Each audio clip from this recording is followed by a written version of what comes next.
女士们、先生们，为了您的安全和更好的观赛体验，我们提醒您注意以下观赛礼仪。在比赛开始前，请持票入场，对号入座，避免在比赛进行时造成干扰。在比赛进行中，请保持安静，避免大声交谈、喧哗或使用手机发出噪音。尤其是在选手击球的关键时刻，更应保持安静，以免分散选手的注意力。请对参赛选手保持尊重，不要对选手的表现做出负面评论或嘲笑。每位选手都值得尊重和鼓励。在比赛进行当中，请不要使用闪光灯拍照，以免干扰双方运动员。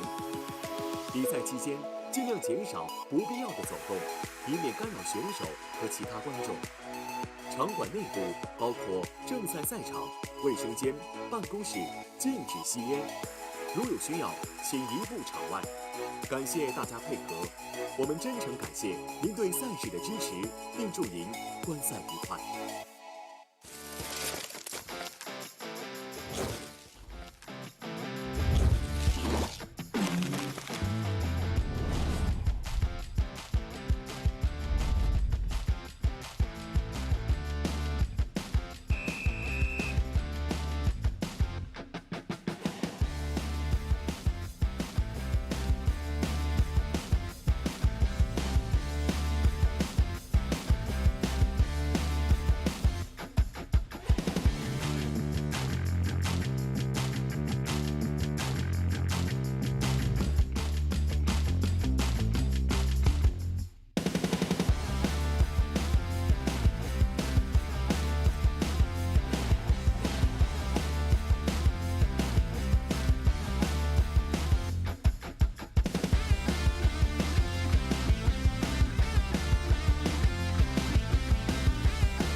女士们、先生们，这里是利百文台泥乔氏杯2025中式8球大师赛南宁站甲级决赛比赛现场。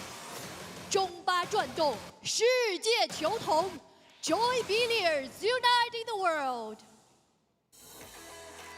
首先，让我们有请轰炸机，来自中国的孔德金。Let's welcome 孔德金 from China。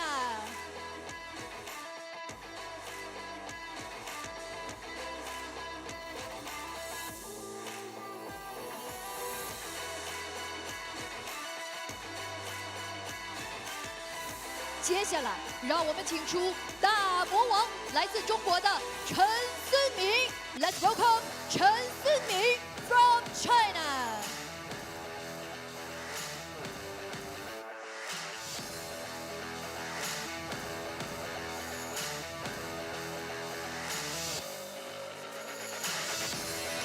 精彩比赛即将开始，让我们拭目以待。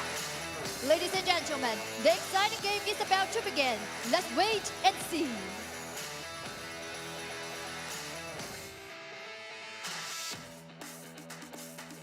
现在为您介绍本场比赛的裁判团队：主裁判李勇，助理裁判刘法恒、玉林。比赛现在开始。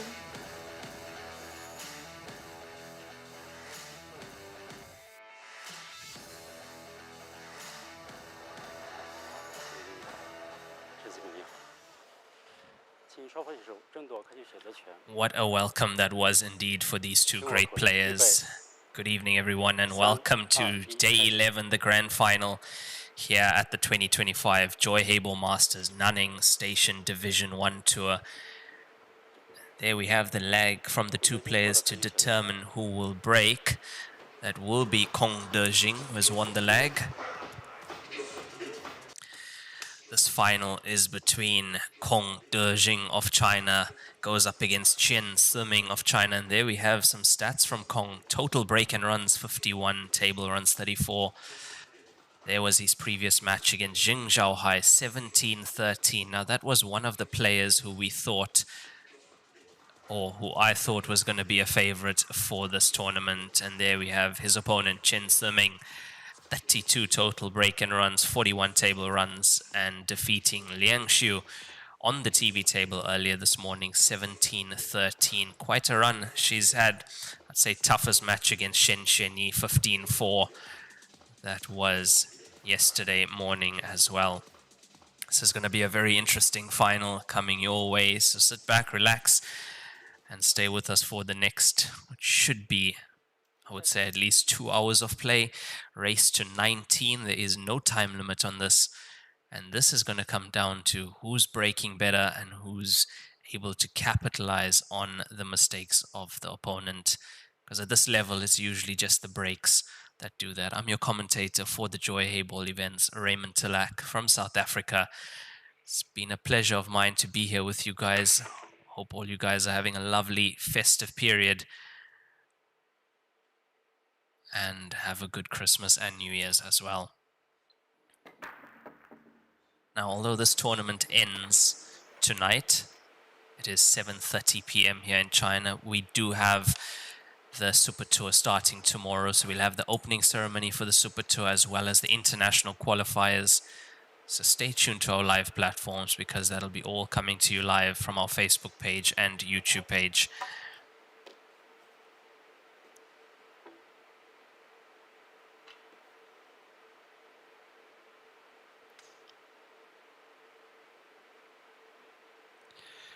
Good break from Kong straight away, potting 2 balls on that break. He's deciding to go for stripes, wants to go into the 11 from there with the rest. You can see how quick he's got to take the rest out of the way.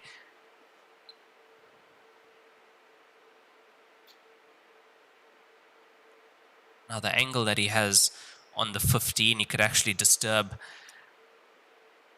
the 11 red stripe sitting on the left side.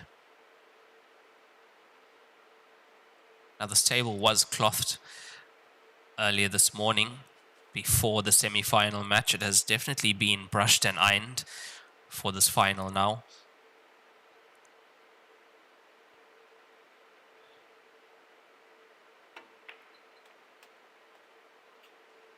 Was not able to get into the 1. I thought he would have definitely been able to kiss the 1 into the 11 at least, or half ball on the 1. He slips past and still knocks the 11 out of the way.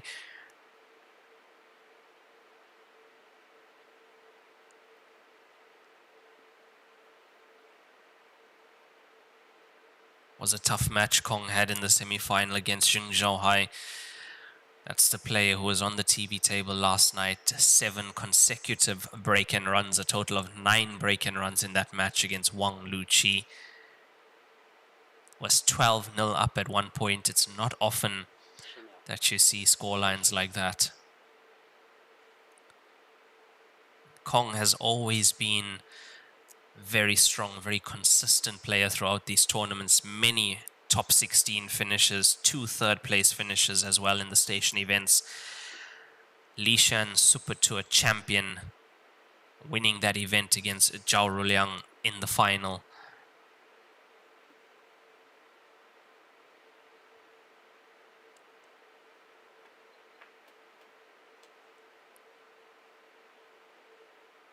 But is it his time to win another one of these station events?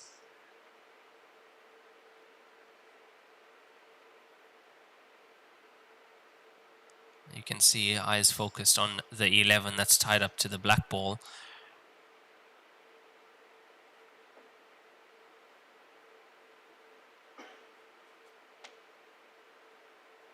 Not really much he can do from the position he's in now.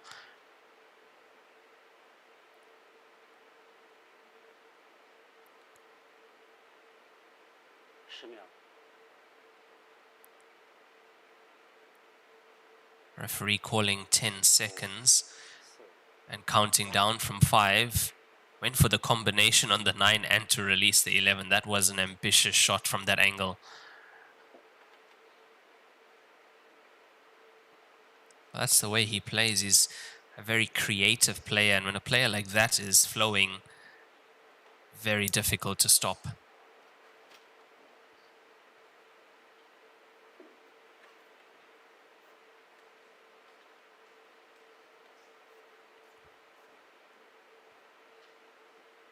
And we really do appreciate all the viewers who have been tuned into the streams from across the world and during this tournament. We do see you guys and we appreciate your support on the stream. And we hope you are enjoying this tournament. A lot more action to come from the Super Tour. We know how exciting that can be, especially stage 3, where it becomes an open draw, 16 Chinese players against 16 international players. And that is double elimination stage 3 of the Super Tour.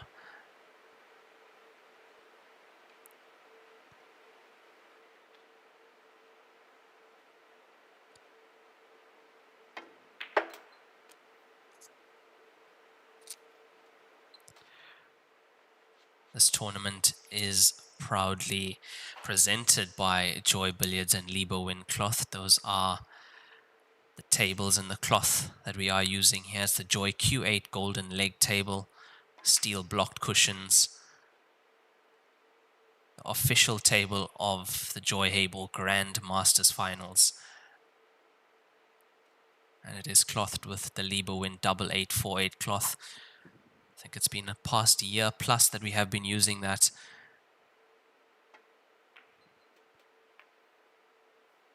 Really the best conditions in the world at the moment to play this beautiful game on. Say the most consistent conditions, and that's what's more important than anything else, is to have consistency in the conditions across the tournaments. Now you'll see the 3-ball get removed off the table. That is the handicap rule. But I have to say, much better cue ball control from Chen in this final from what we saw earlier.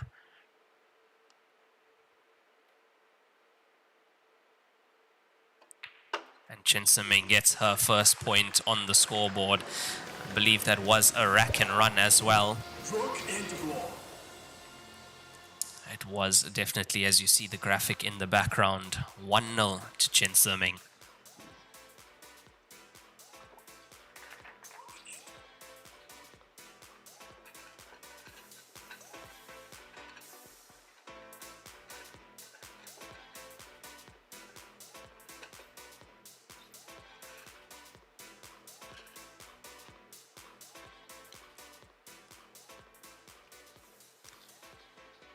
Now that was the 1-ball handicap that you did see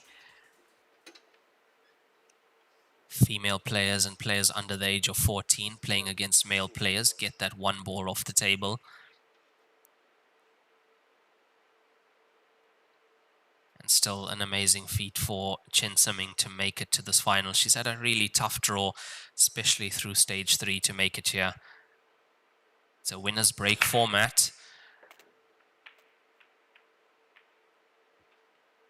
She's potted a ball into the center pocket. It looks like the blue stripe 10 straight in off the break.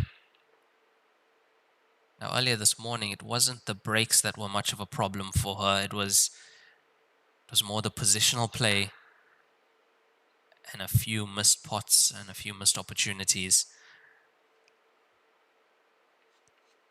But by the way she took that rack and run in the previous frame, it looks like we have a different Chen Siming here.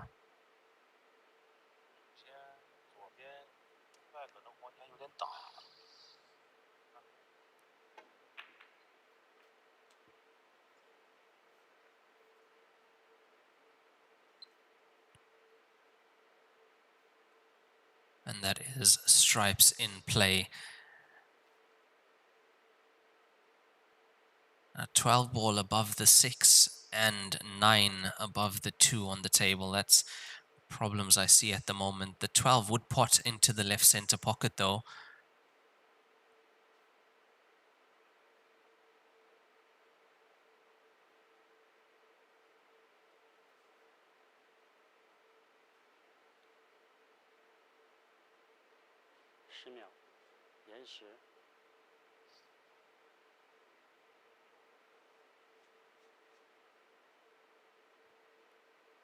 Extension called as well.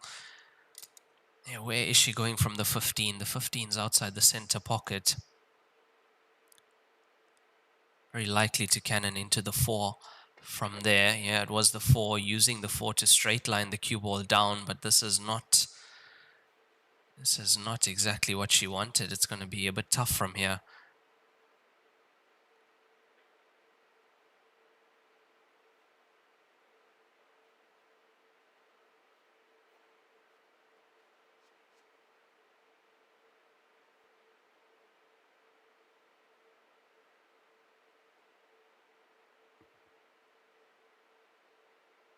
Doesn't look to me like the 12 above the 6 can go to the center. It couldn't, and that's why she's played up table. She's played for the 9. There was a good pot on the 14.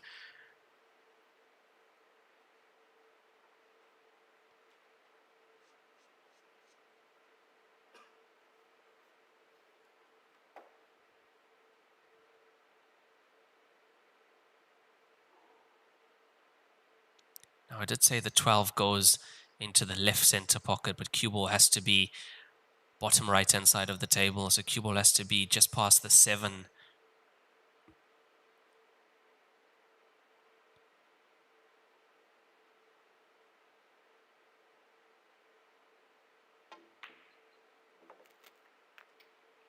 Managed to go into them, but unfortunately for her, she's not on anything. Doesn't look like she can even see the 9 ball. That is not great at all.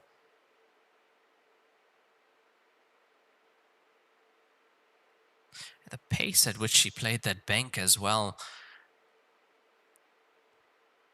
I don't doubt that she could have got the cue ball around the area where the 7 is, but to play it at that pace.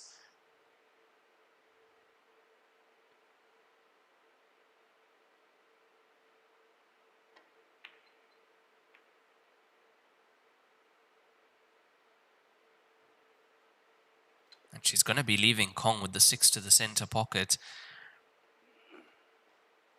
Combination 3 to 7 is a little bit risky if the 7 does go by itself, if the cue ball is in the middle area of the table.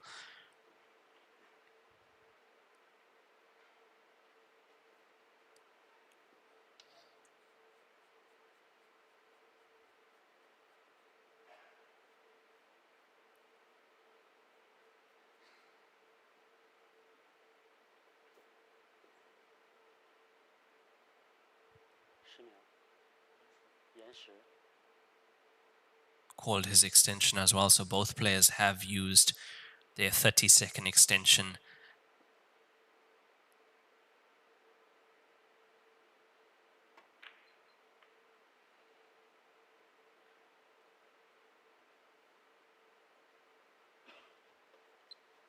He's been clever there, has Kong. He's opened up the 3 and 7.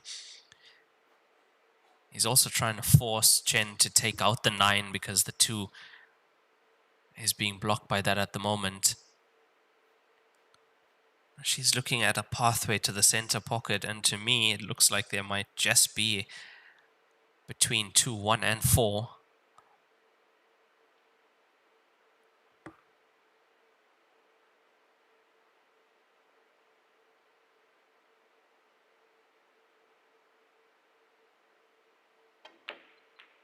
No, it's not there. I was going to say, when she takes that out, she should be leaving, or if she doesn't get the pot, she should be leaving an open table for Kong.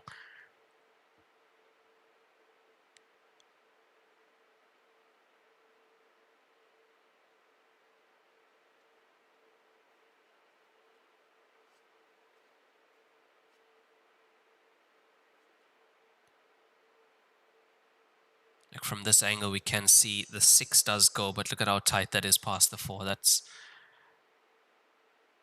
not a shot that he'll want to take on, so it is the 2.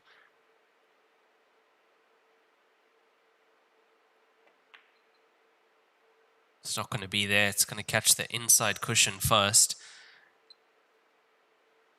But also played that with an element of safety, as you can see. He hasn't left the 9 on. If he played that to run through the natural way, he would have left the 9 on.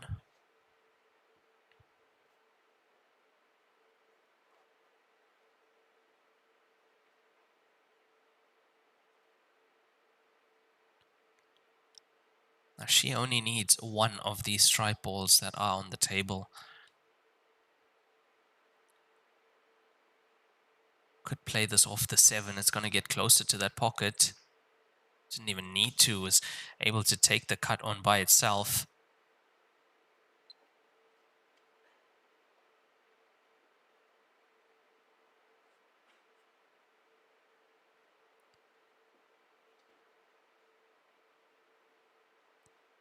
And now a very real chance for Kong Dejing at the table. 2 is open. 2 can move the 7 if the 7 doesn't go cleanly past the 12.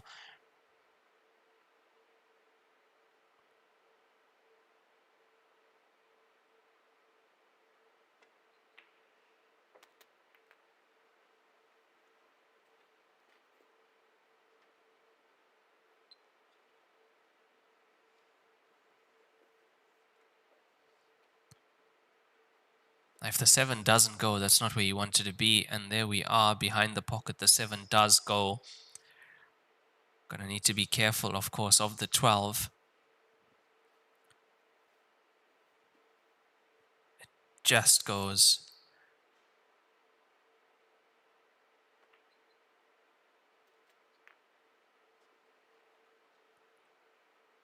It also plays with so much finesse, does Kong. He's able to pull off these ridiculous clearances and really, really great pots sometimes, but also when needed. There's so much finesse around the table.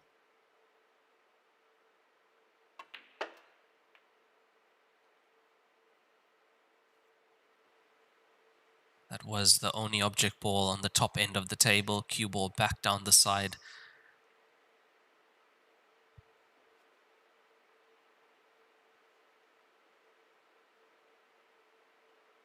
Could even move the black ball if he wants. Doesn't really need to though, does he? It's ball's space off the cushion. The 6 ball gets him there.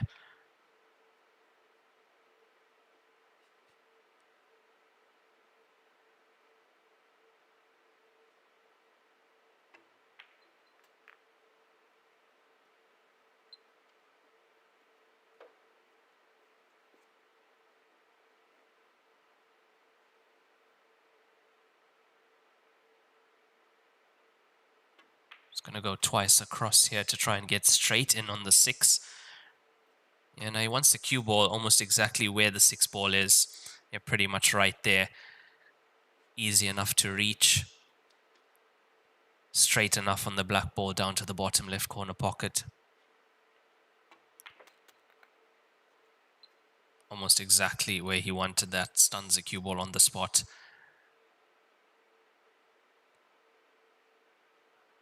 Nine not really in the way.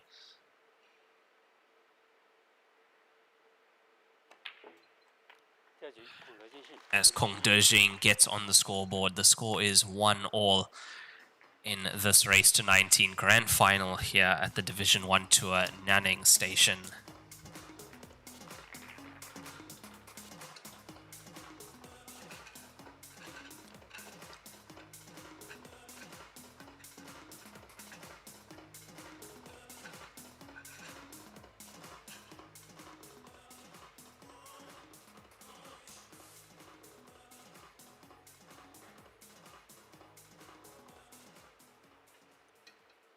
Winners break format will be Kong Dejing to break.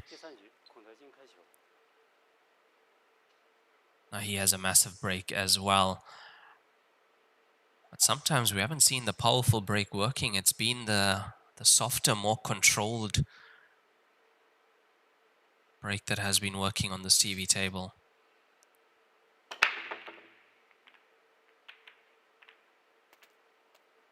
He's made a ball. I don't see the hand going up as we usually do because that wasn't straight off the pack. Yeah, it's a 13 that's gone around the table and then into the right center pocket.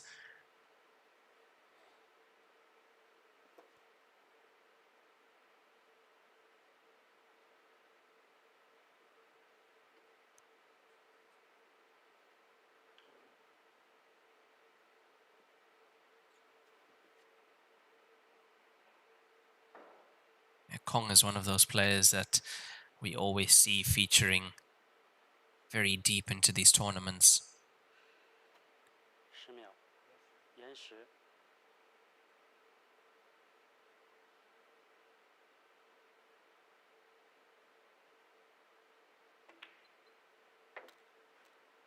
Also, you'll notice his demeanor at the table. Doesn't rush anything.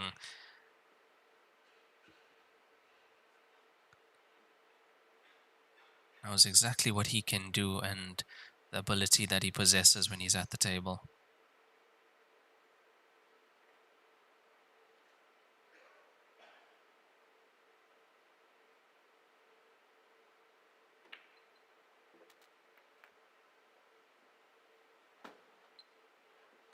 Now from here we can see the 3 does go past the 7 just.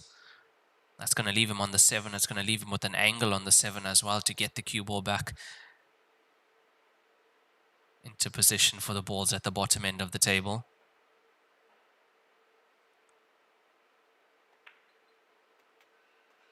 Yeah, these players don't really miss that ball. You know exactly where to aim at that jawline, usually at the slate drop, where the cushion meets the slate drop. That's where it takes. It's another thing knowing where to aim it, but to execute it the way these players do.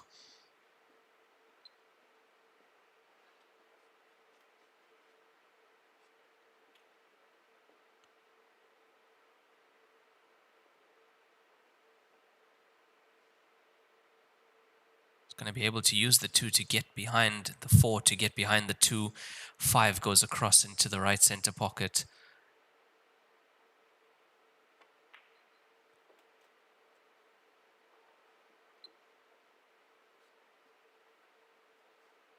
And black ball will be going into the same pocket that the 2 is going into now.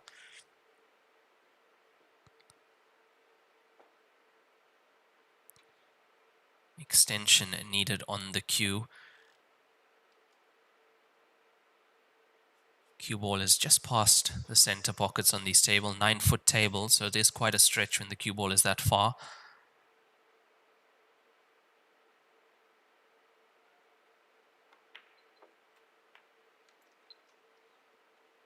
Having those extensions on your cue means you don't have to use the rest for certain shots. Of course, if it is too far and the cue is way in front of your bridge hand, then you have to use the rest, but most times not needed.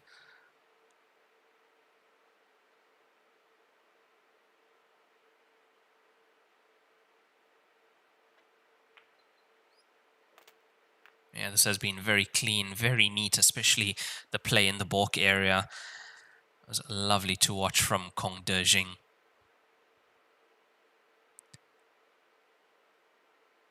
As always, as he gives us our first break and run of this final.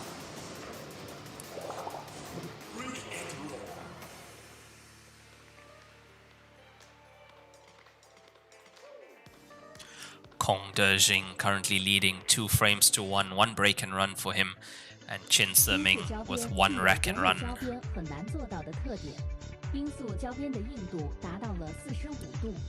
使反射角高度接近入射角，音速整条交边误差小于20丝，因而各部位酷性一致。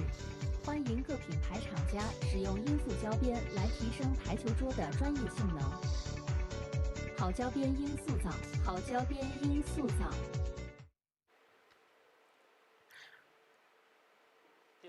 Now we will have player breaks at 8 frames played, so every 8 frames, 8, 16, 24.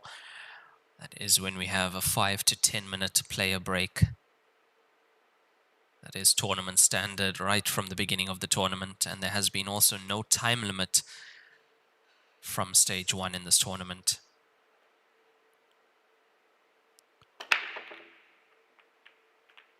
He's made a ball as well, so he's not really bothered with where he makes a ball as long as he does.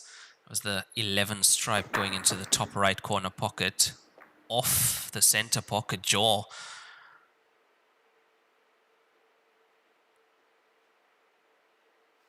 Also the pace he's hitting the pack at it's a clean hit, and there's enough pace in it to create a lot of movement on the table.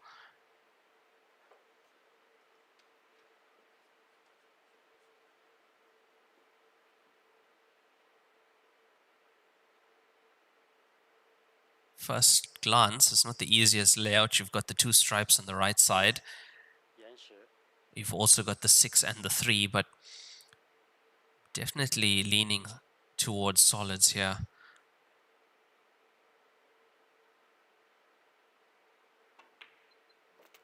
That's 6 and 3, although they are along the cushions, they are more than halfway down the cushion, which makes them a little easier. Especially having the connectors around, which means you don't have to do that much work after potting those balls.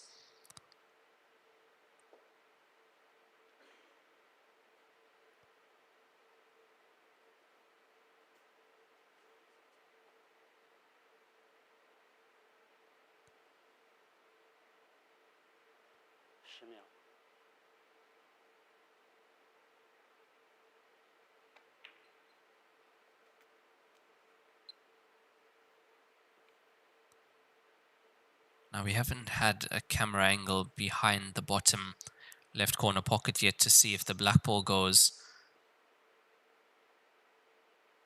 But if he does play the 6th ball last, then black ball goes to the right center, so it doesn't need it to go bottom left.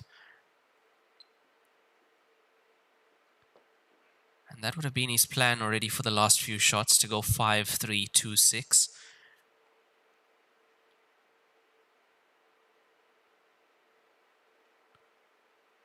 And as I said, that means he doesn't have to do much work with the cue ball if he gets nicely in behind the 3. Doesn't want it to be absolutely straight though. You don't want to be cueing that from on the cushion.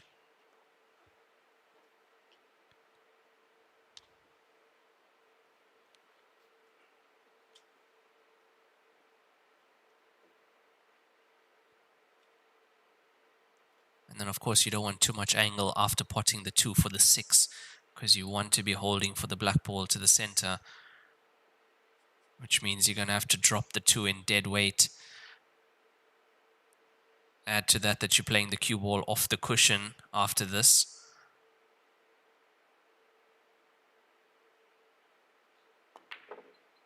Yep, that's why he's tried to force it a bit. He's tried to get some reaction off that cue ball, trying to make an angle. And there really wasn't much he could do.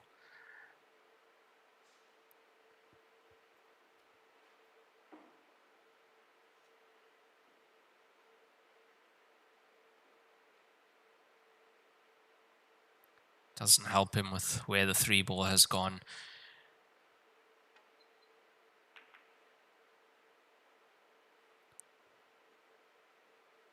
So of course, first thing for Chen to do is open up one of those stripes on the side. Would have been better for her if she was able to get both off the cushion, but managed to get the 10 out.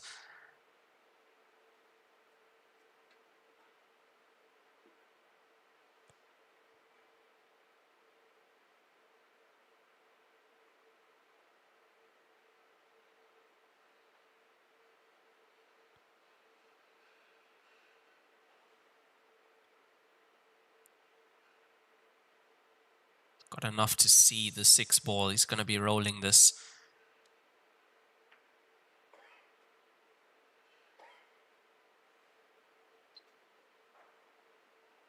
Not really much he could do in that scenario. The 3 is not good at all for him.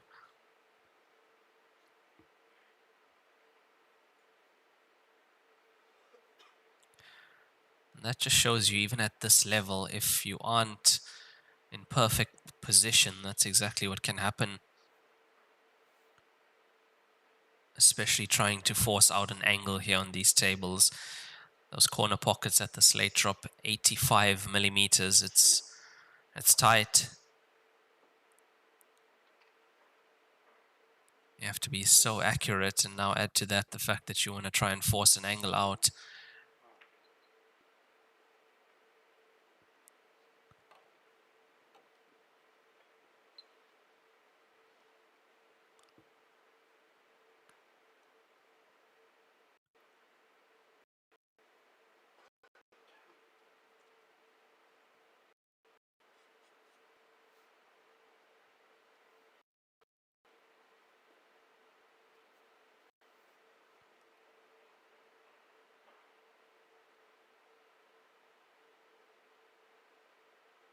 If you can leave the cue ball tight in behind the 15, yeah, it's not bad. He's opened up the 3. That was the plan for that shot.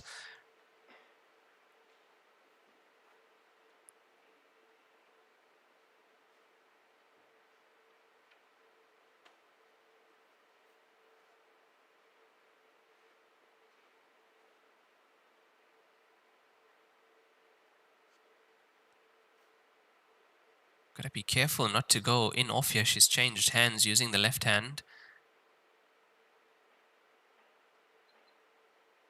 Yes, I said she's got to be careful not to go in off.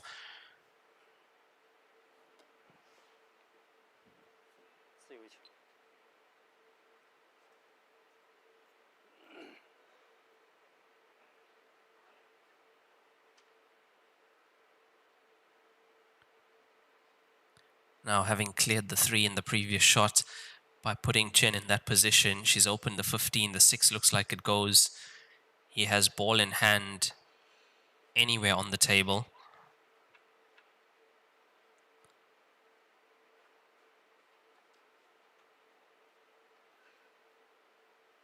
Yeah, it shows you what a clever shot that was by Kong.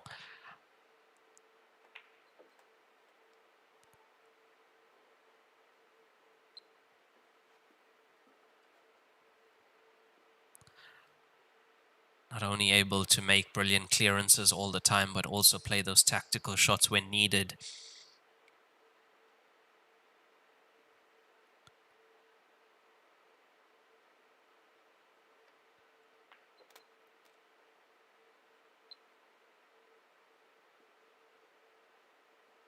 And back to the original plan, black ball to the right center pocket of the 6.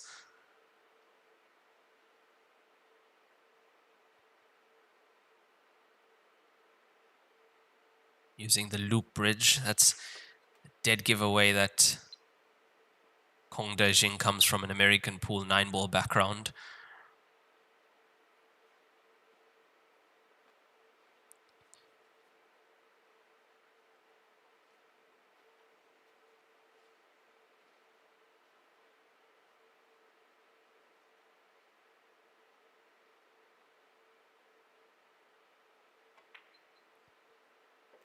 And it's there. Managed to get that point on the board. Kong Dejing with his 3rd point. He leads 3 frames to 1.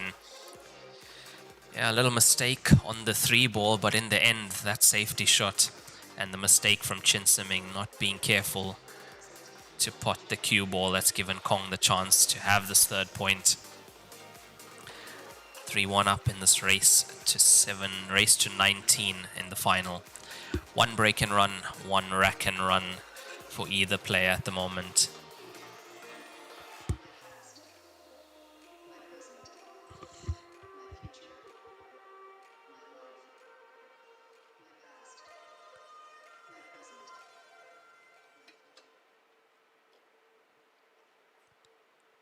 It's definitely a force to play against, is Kong.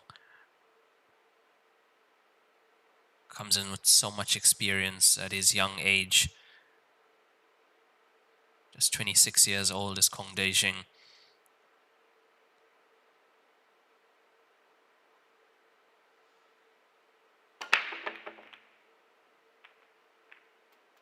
Again, ball into the corner pocket. That's usually where he's making them now. As you can see, the 2 is heading there, and the 2 ends up kicking the 14 in.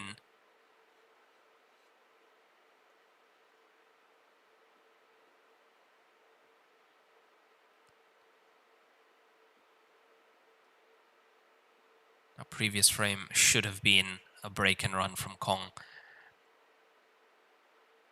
Just got a little bit unlucky on that 3 ball, but here we go again.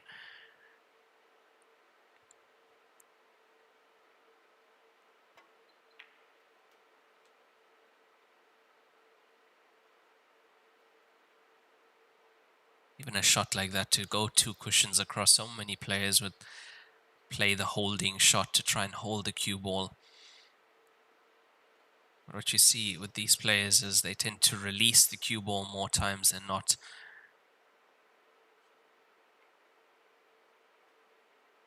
By doing that, you're also releasing the stroke. You're stroking the cue ball right through the cue ball.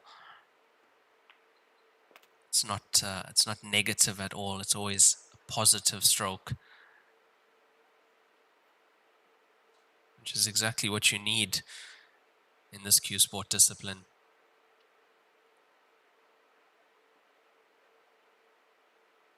On these tables, with these balls and this cloth, you get punished if you aren't cueing that ball right.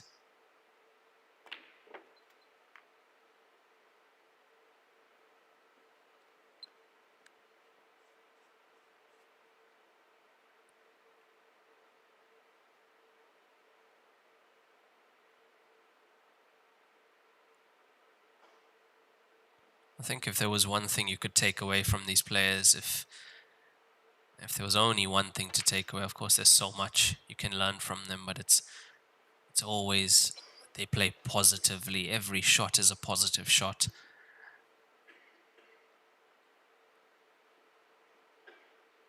Comes with a lot of practice, of course, 6 to 8 hours a day, every day, even during tournaments.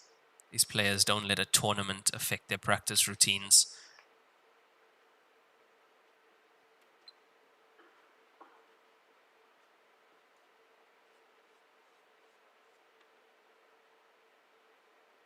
Even after playing a match for 3 to 4 hours, they might just go get something to eat and then back on the practice tables.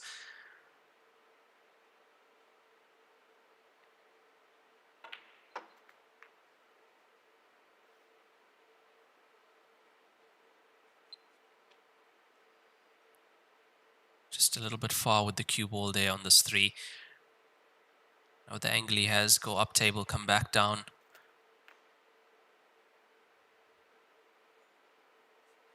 As well, didn't try and check the cue ball off. They used running side of 2 cushions to come into the angle of the black ball. That is 4th point on the board with another break and run from Kong Dejing.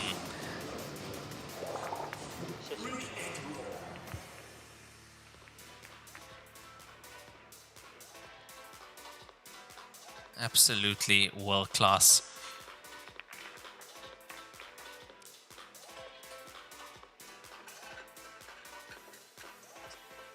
Scary how easy he makes this game look when he's at the table.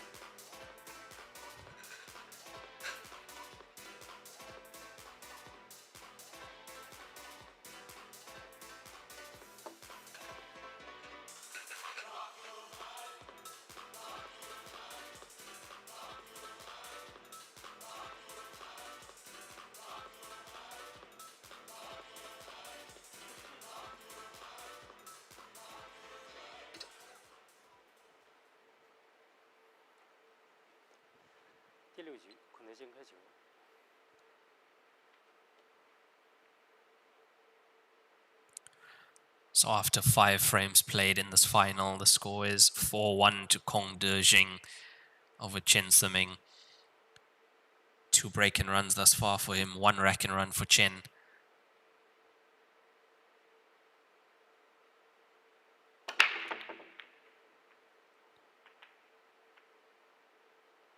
And that looks to be a dry break this time. It is.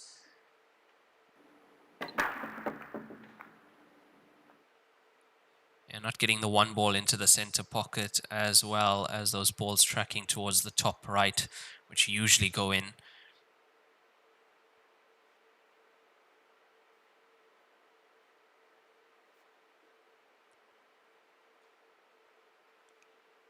With the break that he uses, it's going to be tough to put together quite a few consecutive break and runs, though.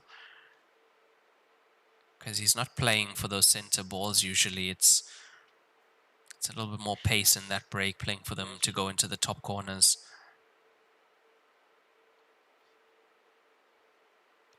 So I do think that Chen is going to be getting chances. It's all about what she can do when she does get the chance. This morning we saw that her break was quite consistent.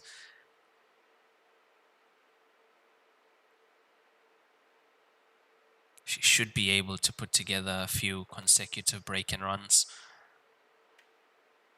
It was nice nudging the 5 out of the way for the 12.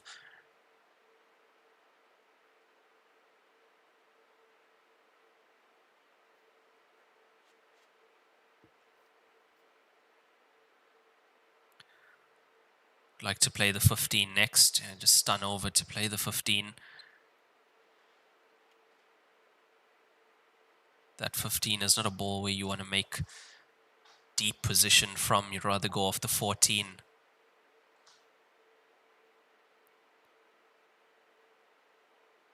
Now 11 ball, which is tied up to the 1. That'll be the ball that she takes off the table.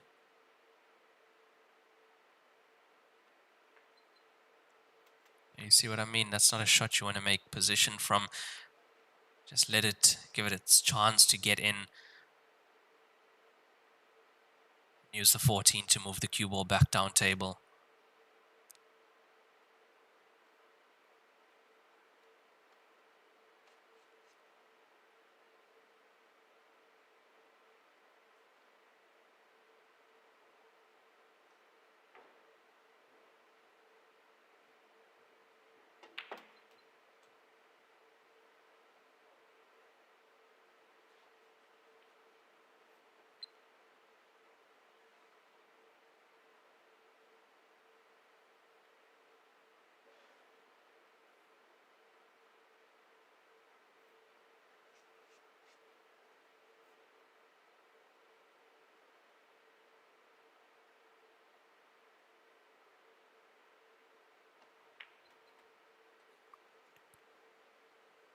You can see purposely trying to leave herself a little bit low on the 10 to the center pocket to stun over for the black ball, to get behind that black ball.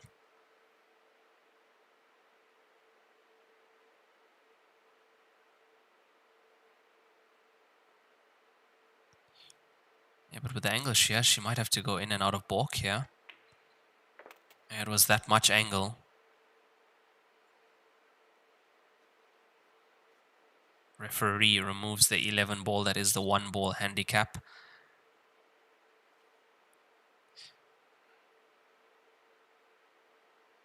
Now this has to go, because if it doesn't, the cue ball is going to hold for the 6. It's there, runs that straight down the cushion. Rack and run for Chen Suming. That is off the dry break from Kong Dejing. Score is 4-2 in favor of Kong after 6 frames played in this race to 19 final. 我是代言人雨龙海，星星暴走，年轻自由。我是代言人楚秉杰，星星暴走，年轻自由。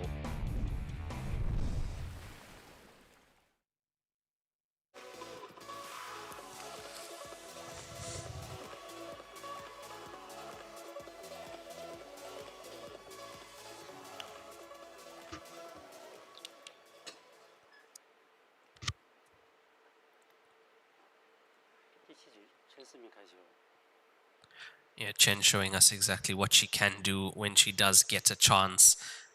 Makes the most out of it. Gets that second point on the board. She's 2 behind Kong. She'd love to equalize this match before we go into that 8-frame player break. She's going to make a ball. The 14 is close. It's not there.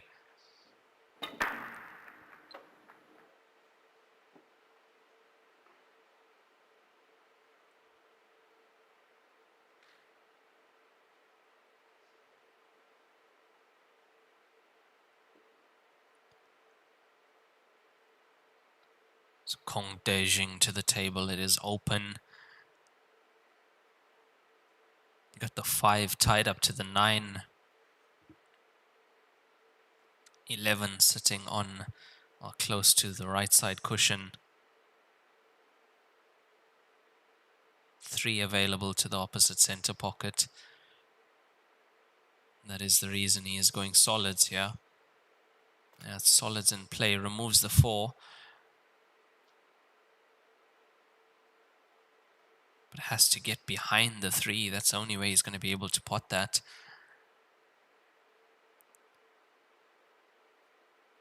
That's where he needs to be.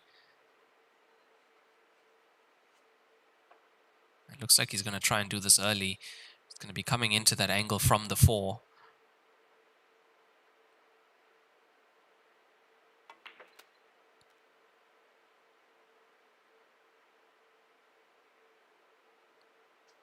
Yeah, risky. Played to nudge it rather than land behind it.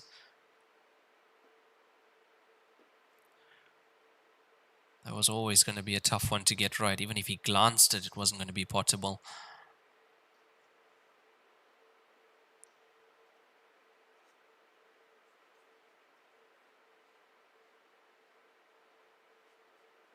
The problem with taking these balls off the table is if you can't make the finish eventually, pretty much taken out all the traffic for your opponent when they do come to the table. So this is attempt number 2 at getting behind the 3. Better this time. He's got a massive bounce off that cushion.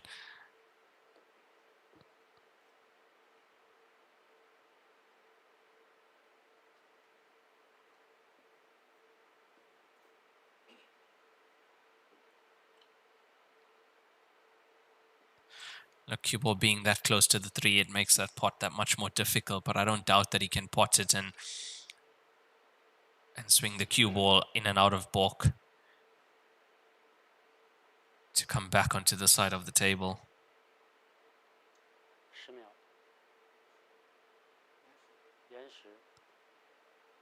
Extension taken, and for good reason.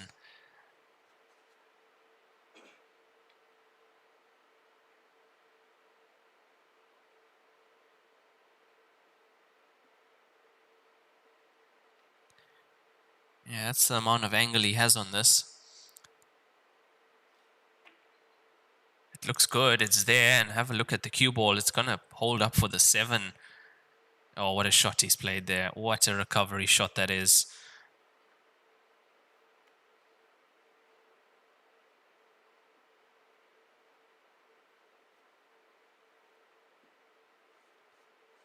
Similar situation, the 5 is available to the center.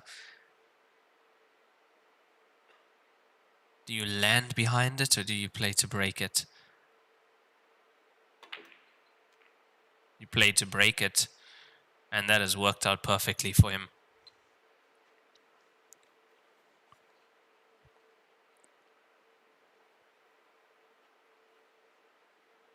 Yeah, judged that perfectly. Nice kiss on the 9 to push the 5 over to that right center pocket.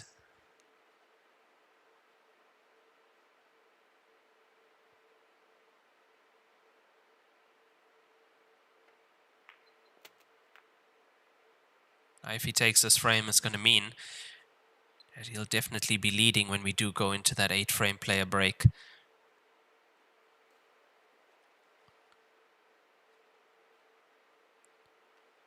Means that he would have won that little mini session, and when you are playing such a long race to 19, That's what you break it down into, those little mini sessions of 8 frames.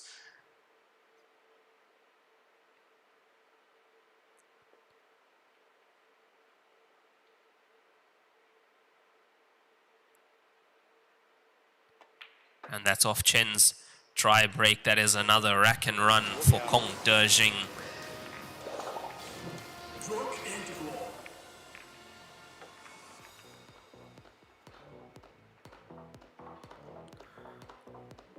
Kong Dejing leads 5 frames to 2 over Chen Suming in this grand final here at the Division 1 Tour Joy Heyball Masters Nanning Station. This is a race to 19 winners break format, no time limit.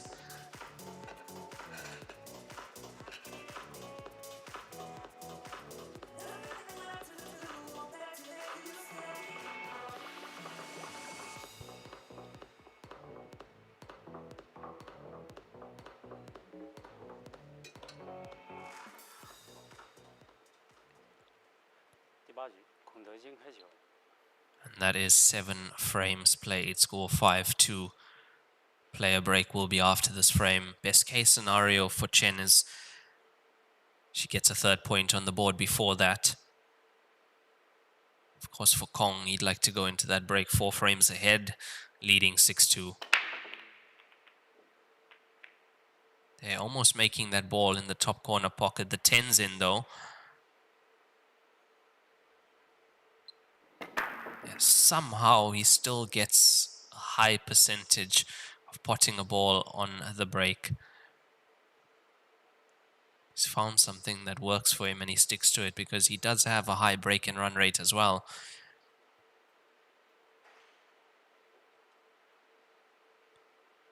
His previous match against Zheng Shaohai in the semi-final, 17-13, 8 break and runs, 7 rack and runs. That is 15 one-visit clearances out of 17. That is the level that he had to play at to win that match. You can't even, it's difficult to even imagine that out of 17 frames to have 15 one-visit clearances.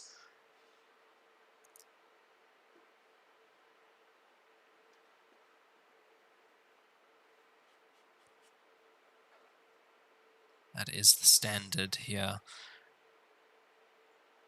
when we play at these tournaments in China. Has the angle to go into the 11.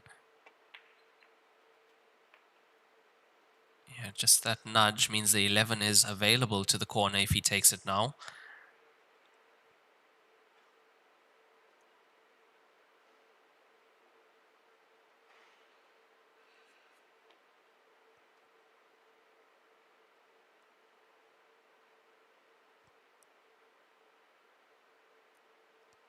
Slightly hampered by the 4. He has to bridge just over part of the 4 ball. That makes this a little bit more difficult playing down onto the cue ball.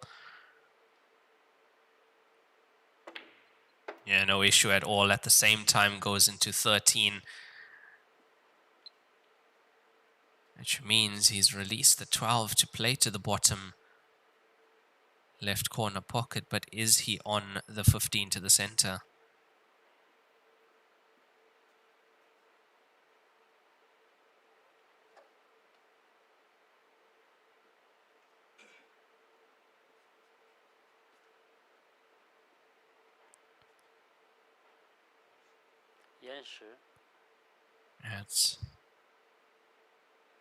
He's taken his extension now.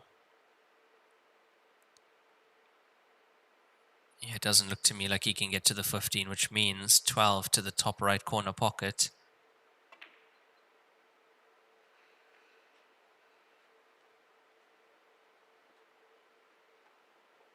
Wasn't easy, and you see he played the cue ball off one cushion to be back on the 15.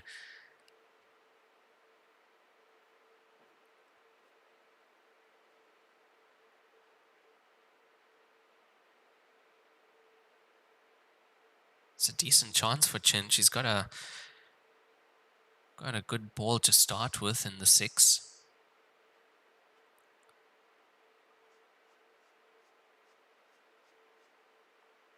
She's got 3, 7, and 4 close to the cushions. She's gonna need 2 of them at least.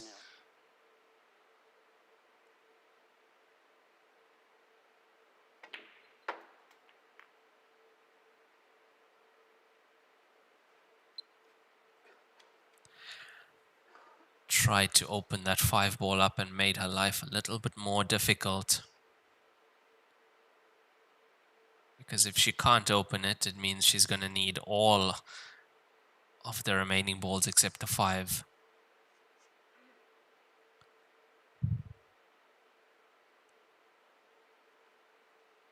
But having the 1 that close to it means if she has an angle on the 1, she could clip into the 5 from there.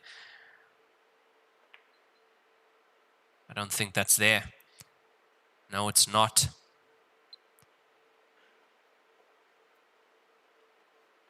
You could see what her plan was. It was going to go 4-1. And with that angle, most probably into the 5, push it out towards the center pocket. That was the plan.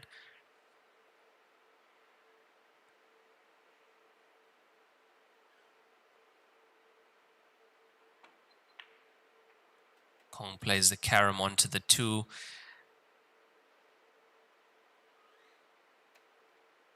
That's not too bad, especially if the 13 does go past the 12. That is a legal shot. In Heyball rules, you can pot your opponent's ball as long as you make contact with your ball first.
And if there are any network issues, we do apologize in advance for that. We have been having a few of those throughout this tournament. It is tough getting a live signal, a live broadcast out of China, as you would know from previous tournaments as well, but we do try our best, so apologies for any inconveniences that you might find on the stream. We are trying our best to bring you the best quality stream of this tournament.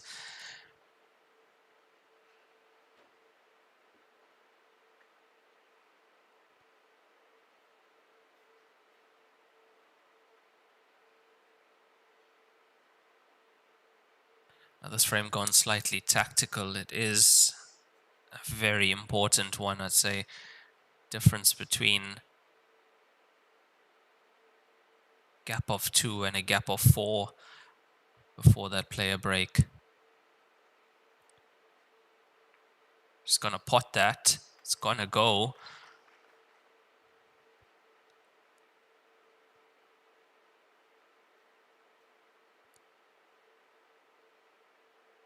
That's not gonna be the easiest to find a safe place to put the cue ball though. She did raise her hand after that. That wasn't meant to pot, but if it didn't, Kong would have had a shot on 12 and 13.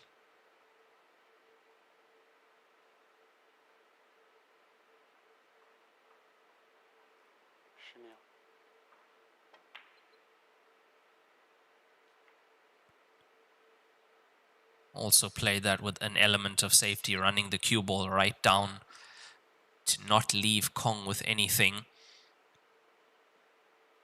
Which I don't think he has. Clipping the 15 into the center, that's a tough ask, and it doesn't look like it goes to the top right corner pocket.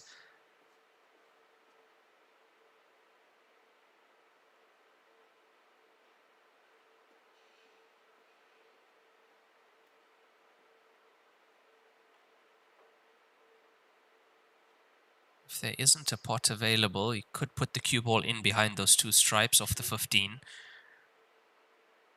But it looks like he is going for this, which means that it must go to the center pocket. What a cut that is. Has he been a bit fortunate with the 12?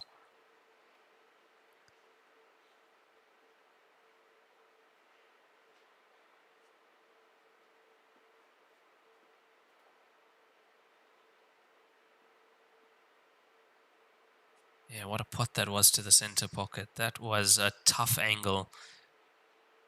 Almost 90 degrees.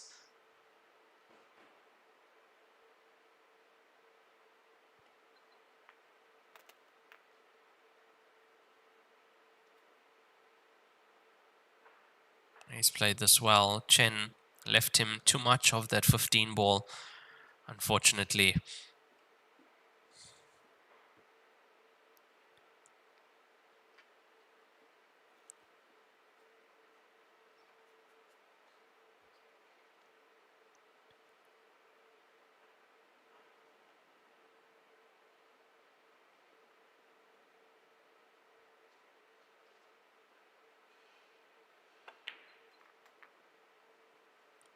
So far in this match, we've only had 4 one-visit clearances. I say only because these two players usually have many more break-in runs and rack-in runs. We've had quite a few multiple visit frames here, like this one.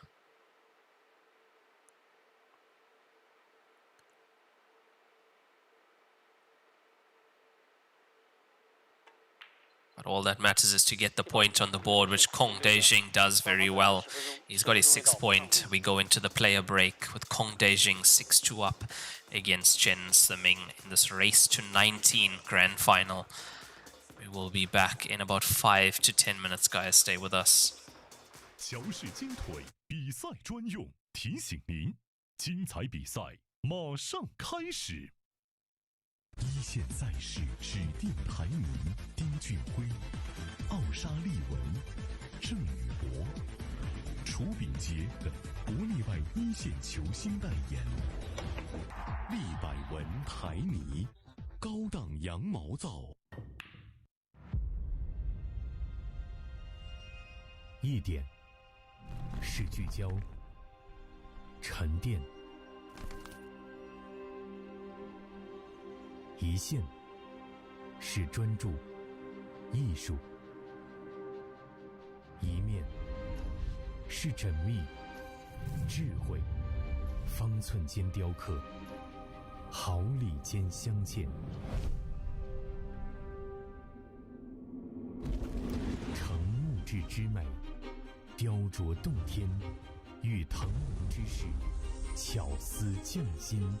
以点线面，以小现大，步步为营，丝丝入扣，毫厘间不失方寸，过渡间尽长天地。龙晕而起，潮流之势，包罗万象，读之珠，匠心之作。河北省天一集团创立于2013年，注册资金500万，员工230余名，有着10余年的生产经验及研发设计、生产销售于一体的大型生产企业，优秀的员工、先进的技术、精良的设备，严格的管理使公司得以不断的发展壮大。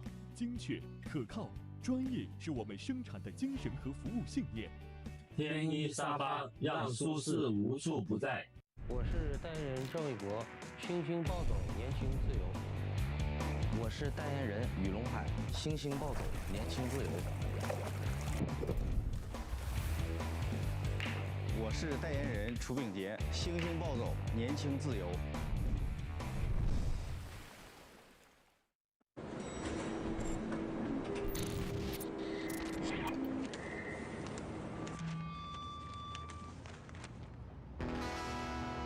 I was born in Louisiana.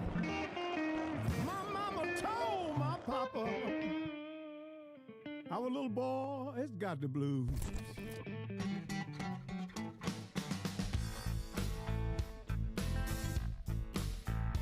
You better watch what you do to me. Watch what you do to me.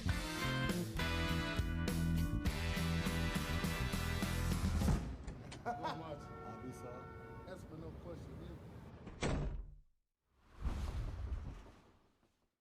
冠军500万乔氏大师赛官方供应商，正红胶边均匀回弹，铸就一流打感，持续助力中式台球职业化联赛，制造好球桌，胶边选正红。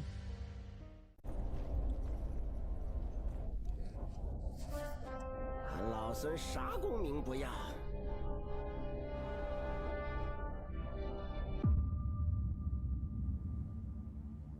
只求回到这花果山中了，过过逍遥日子。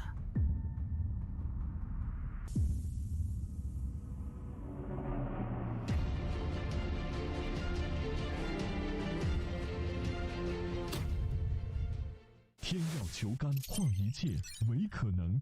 中式八球，俗称黑八，是一项原创于中国的运动，在乔氏的推动下，已走进全球96个国家。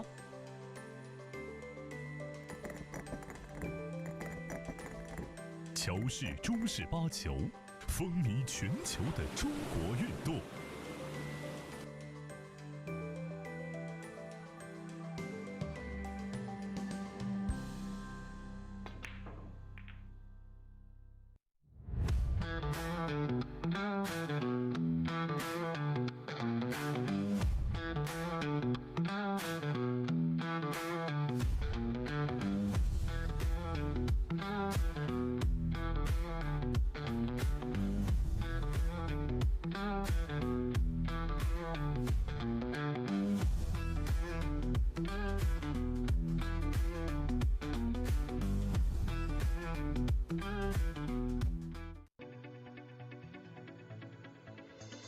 罂粟胶边具有国内胶边很难做到的特点，罂粟胶边的硬度达到了45度，使反射角高度接近入射角。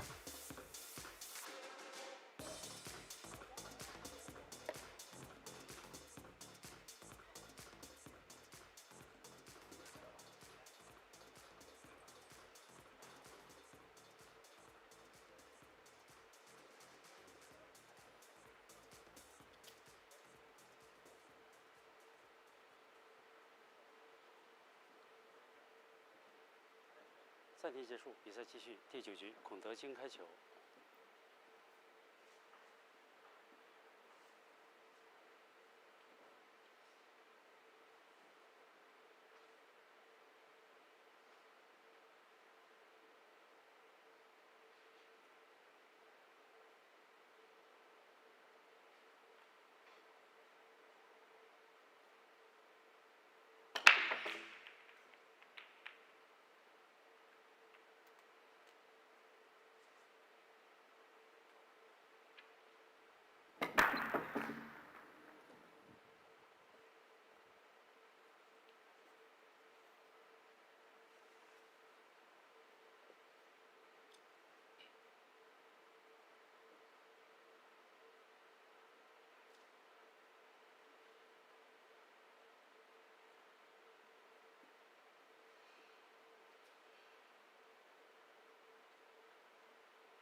10秒，延时。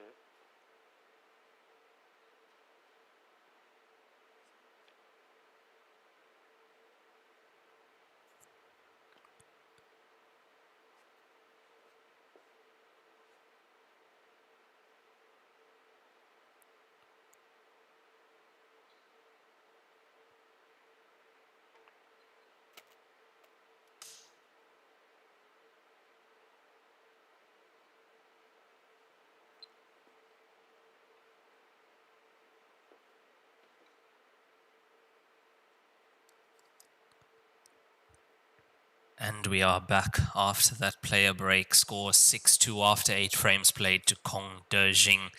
And if you are just joining us, welcome to the 2025 Joy Heyball Masters. This is the final of the Nanning Station Division 1 Tour.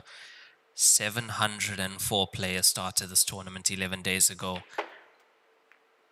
Around 50 internationals, open draw with 650 plus Chinese players.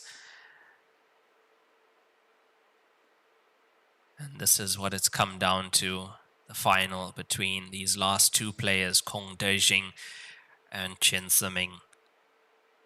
So far, Kong with the upper hand.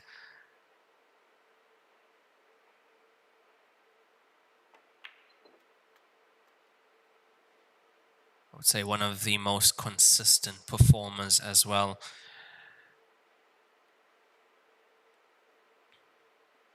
And on his way to the final, he had to take out another consistent player in Jing Zhaohai. That was earlier today, 17-13.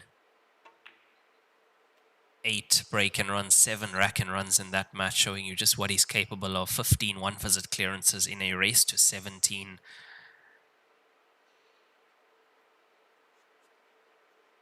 Playing against the player who set the record in this tournament thus far on the TV table yesterday, Jing Zhaohai, 7 consecutive break and runs.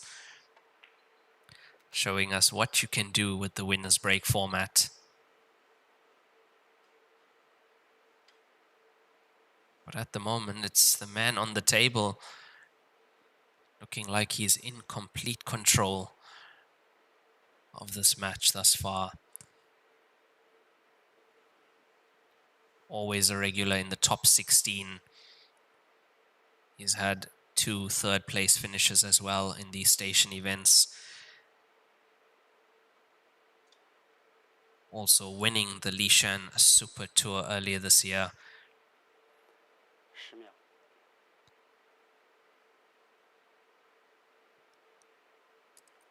5、4、3、2。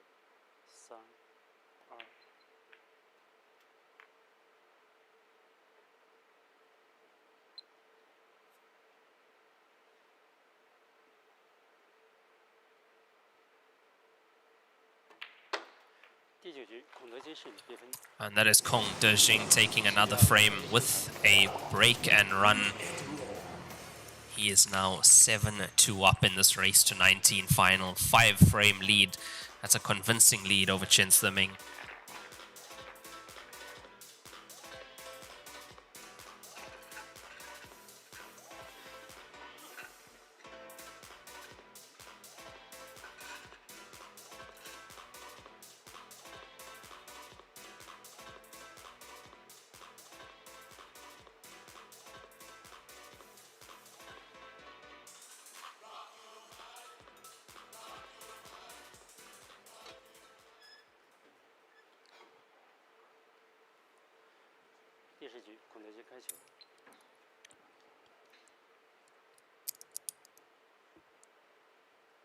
That is 3 break and runs for Kong Dejing, 1 rack and run, and just 1 rack and run for Chen at the moment.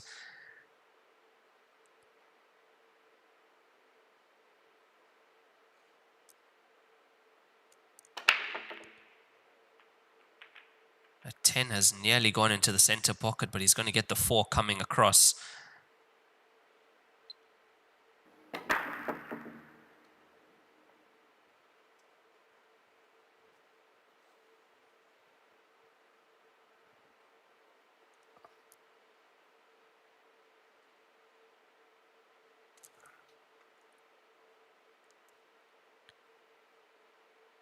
So at the break, he had a 4-point lead. It's now 5 points.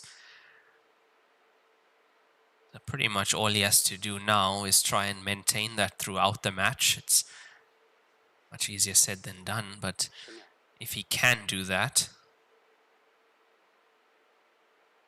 that'll be his way to victory. But with the winner break format, it's also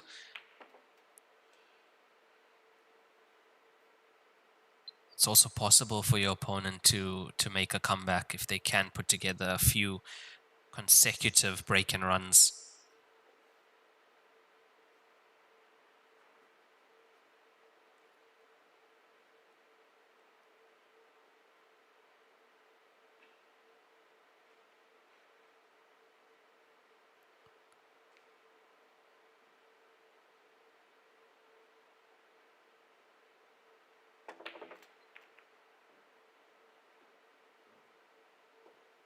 And as you can see, he's always trying to make things easier for himself by going into the balls that are slightly tougher on the table.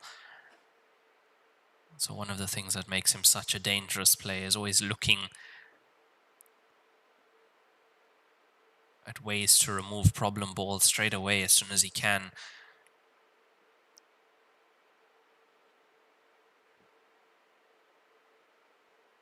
Now playing down table for the 11 and the 14. It looks like the cue ball can get through.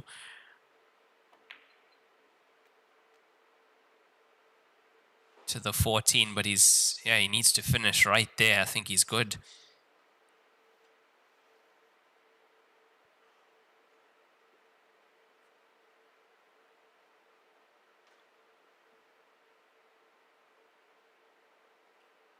There we are, right behind the 14.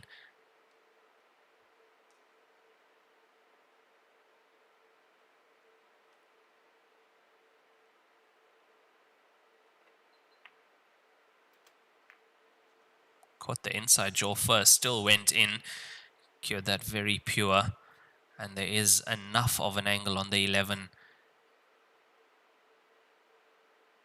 to get the cue ball higher up on the table. 10 outside the left center.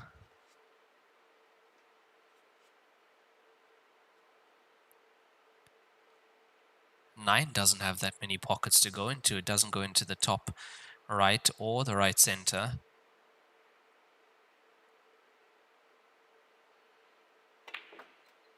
Yeah, look at the amount of cue power he has. That is the area in which he played the cue ball into.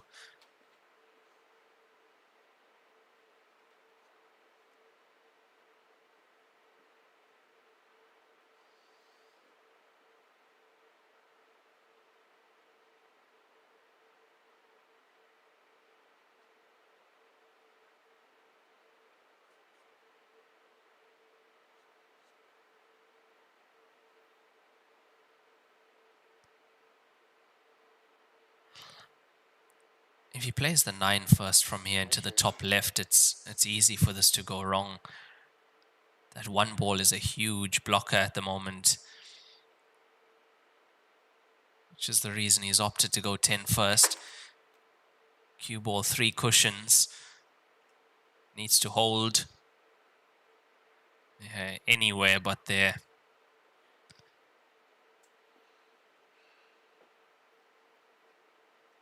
I'd have to say he's been unfortunate with that.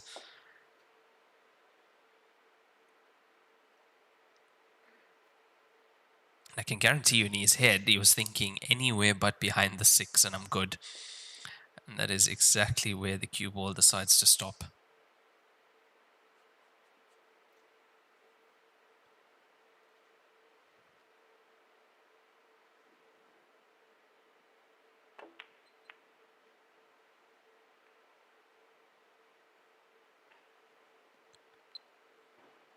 Couldn't really do much in that scenario, and he has opened the door for Chen.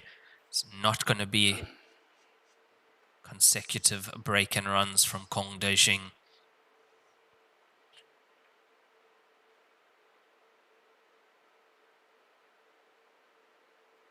I think this is a great chance for Chen at the table. The 9 is safe. So she doesn't have to worry even about the two. The two will come off. It'll open the path for the black ball into that corner pocket, which means she has freedom with these solids that are on the top end of the table, which is why there's not really much pressure even on the 5 ball close to the ball cushion.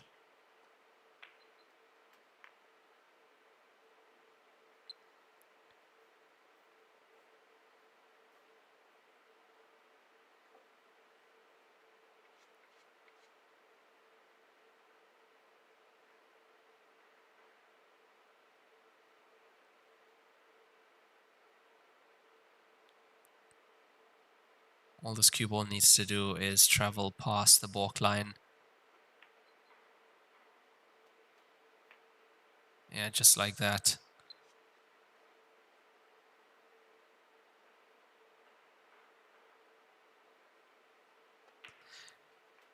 Yeah, that shot rolling the ball along the cushion like that, it's a little bit different if your opponent has a ball sitting in the pocket, especially if that ball is the black ball.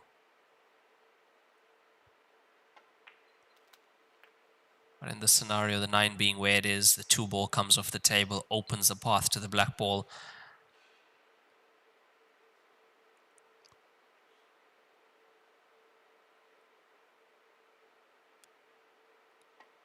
Third point on the board for Chen Simming with another rack and run to her name.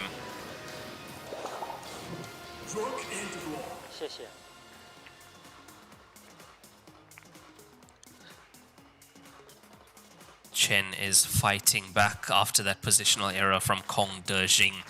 The score is 7-3 in favor of Kong. Chen Simming 3 rack and runs. Kong with 3 break and runs and 1 rack and run. He is currently 4 frames ahead after 10 frames played. This is a race to 19 in this final.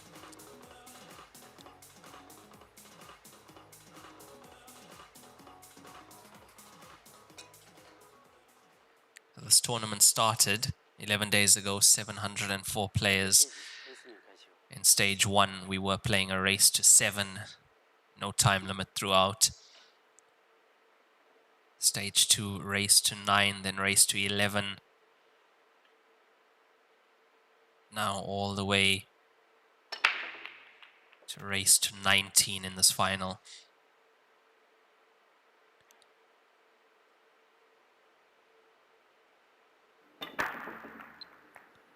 Makes the 14 into the center pocket. That looks like the only ball that's down. And yeah, playing a race to 19 is a totally different ball game from a race to 7.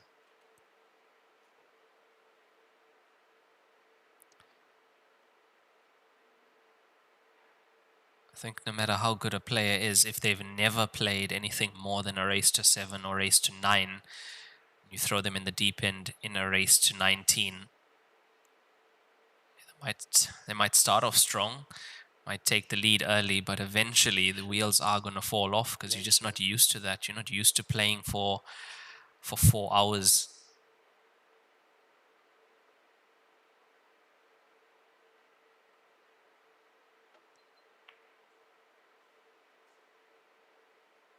There's a tough starter on that 7 table, back over to Kong Dejing.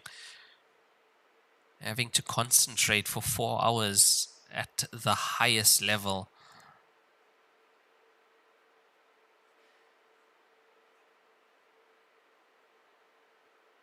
You have to not only be mentally fit, but physically fit as well, or at least match fit to be able to play these races. Now, most of these players in China, the top Chinese players, this is what they are doing.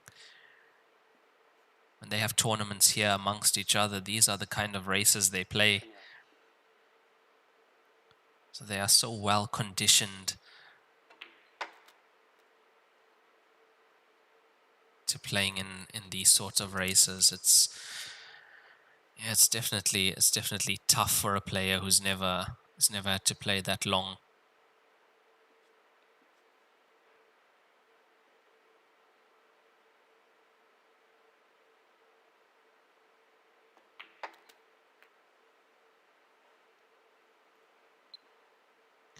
Even a shot like that, he could have played the slow roll through, but decides to play the stun run.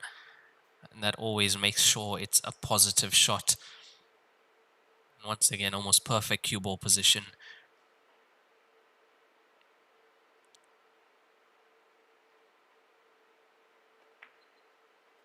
Doesn't miss those, does Kong Dejing.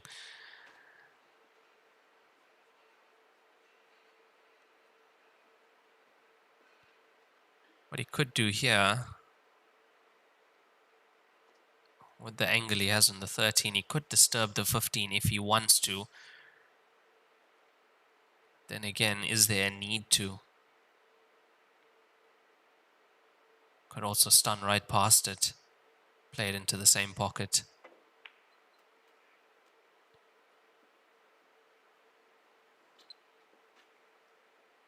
Yeah, why take the risk of pushing it further up the cushion if it doesn't get to the center pocket or even past the center pocket, where it becomes totally not potable.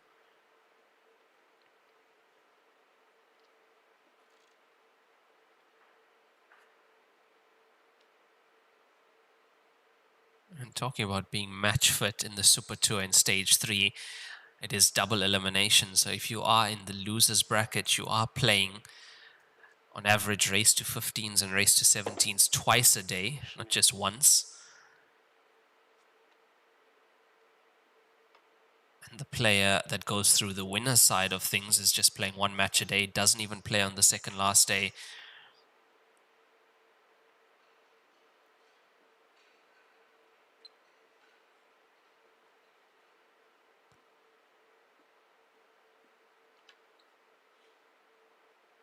He's got just enough angle on this 15. He doesn't really have to cheat the pocket here at all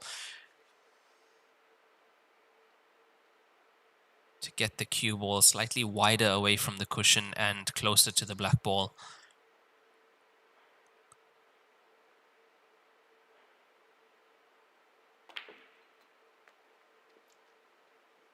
Yeah, that's good enough. Managed to get about 20 centimeters out of that.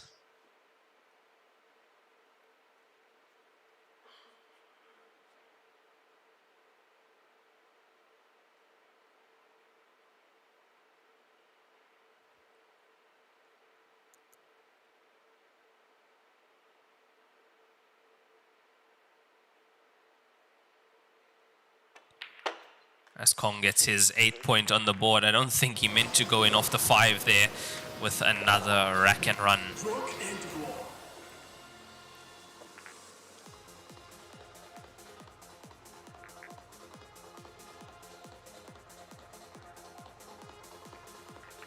Yeah, to me it looks like the black ball could go cleanly there. Didn't need to go in off the 5. So don't think that was the plan, but he's got the point on the board. He is 8-3 up in this race to 19. 3 break and runs, 2 rack and runs, and just the 3 rack and runs from Chen.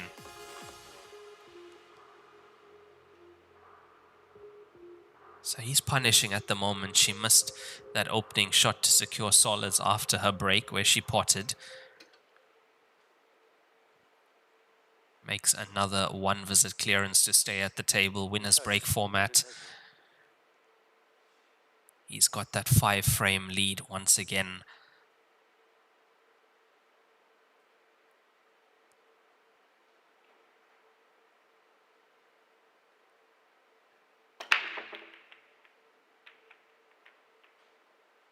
Three ball makes it into the top left corner pocket.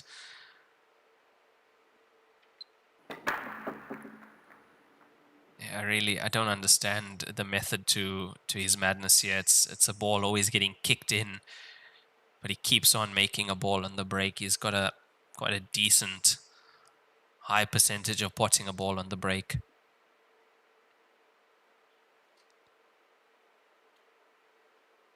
Compared to some of the other breaks we see where it's so intentional that you know exactly which ball is supposed to be making its way in.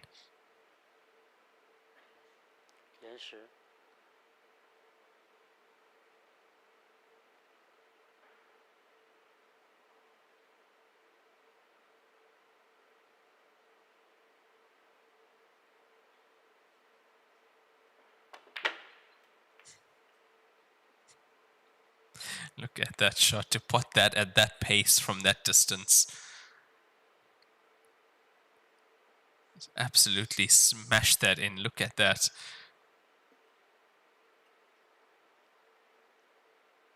I was almost played at breaking pace.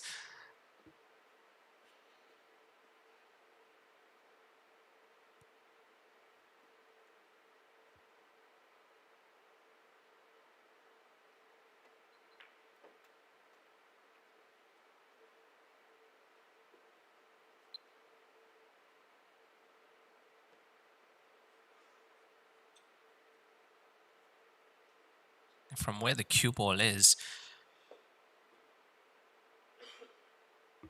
looks like the 11 can get into the center pocket. Can it go down as well to the bottom right corner pocket? He's got the 13 orange stripe to connect him to get into the 2 or the black ball if he chooses, which he'll need to do.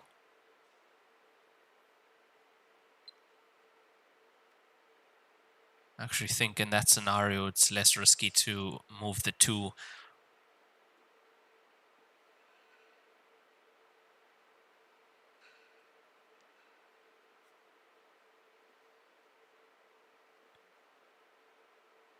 But with the angle that he has here, I don't know if he can get past the black ball. He might have to go into it.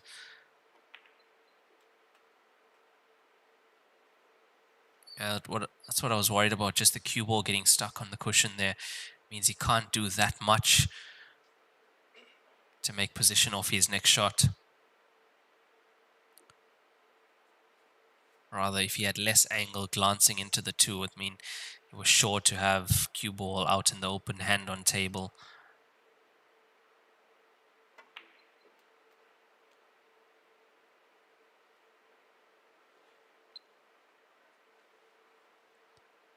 Now, what's your choice? Stunning the 9 in leaves him perfect on the 12 to the center pocket.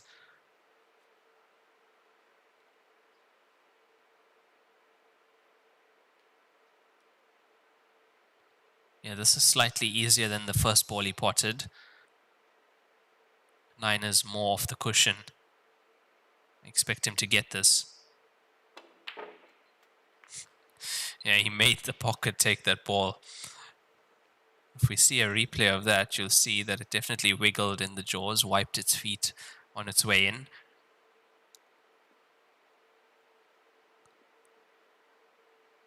But at the pace he played that and the accuracy as well, that pocket was forced to take that ball.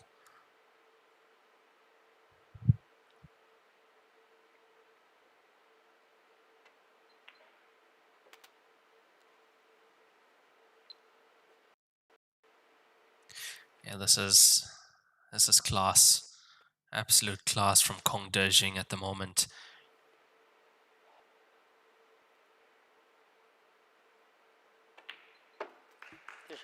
As he gets his 9th point on the board, and that is another break and run for Dejing.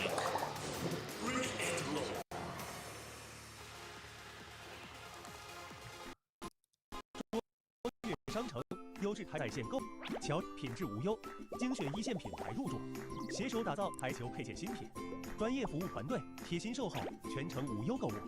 球房配件选卓越，省时省力更省心。Dejing now leading by 6 frames. The score is 9-3 in this race to 19 final over Chen.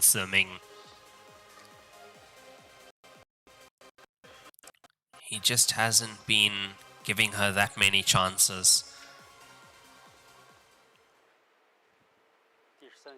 Especially with the way he's breaking, a high percentage of potting a ball on the break. He's on 4 break and runs, 2 rack and runs. Chen without a break and run yet in this match.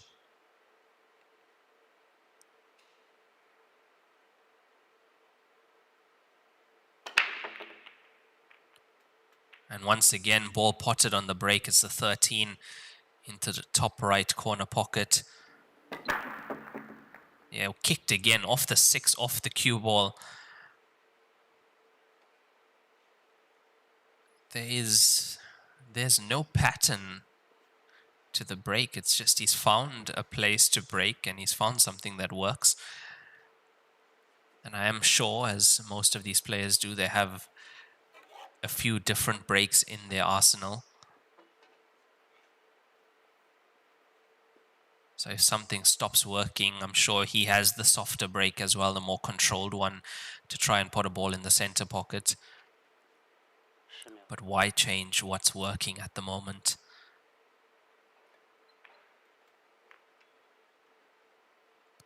That's solids in play. Now the combination sitting outside the left-hand side center pocket means that he can move the 2 down.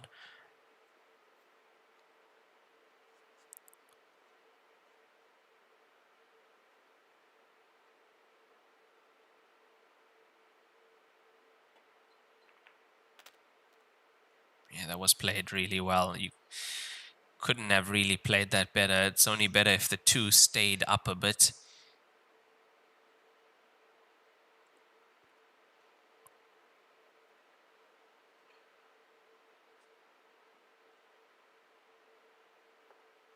At the same time, he's landed perfectly on the place to get rid of this 4 ball, which could have been an issue.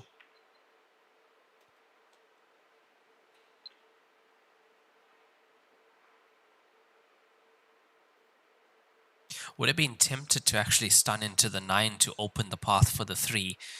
But the problem is you could have landed right behind the 9 and not been on the 7.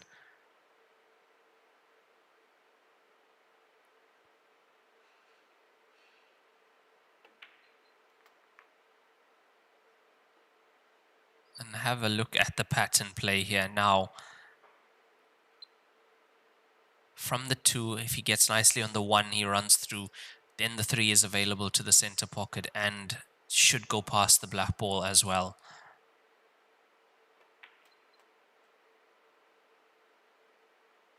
That's a little bit far. That is a little bit far. You tell by the body language as well.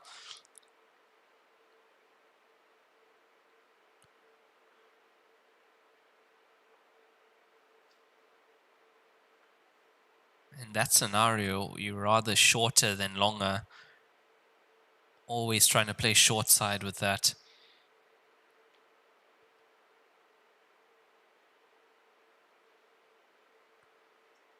So as it stands, the 3 ball does go into both center pockets and top right corner pocket past the black ball.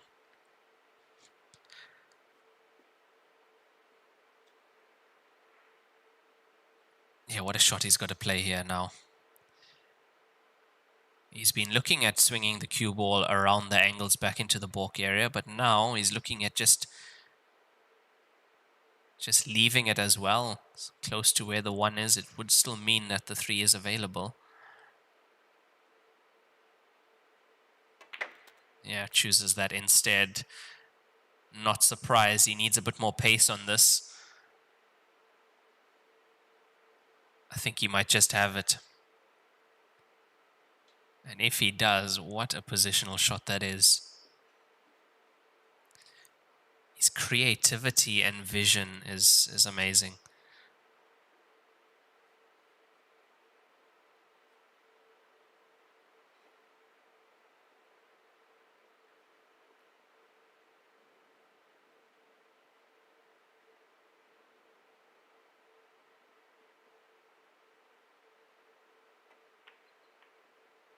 He had the potting angle indeed, uses the 10 to stop the cue ball. That was a great pot. Excellent recovery positional shot to get onto that 3 ball. And that is 2 consecutive break and runs for Dejing.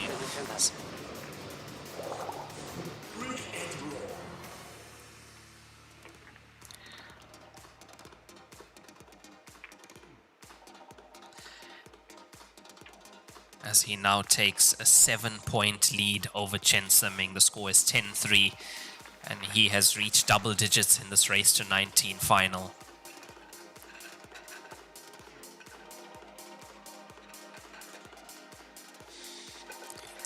Five break and runs, 2 rack and runs for Kong, 2 of them consecutive, which he's on at the moment. Chen with just the 3 rack and runs.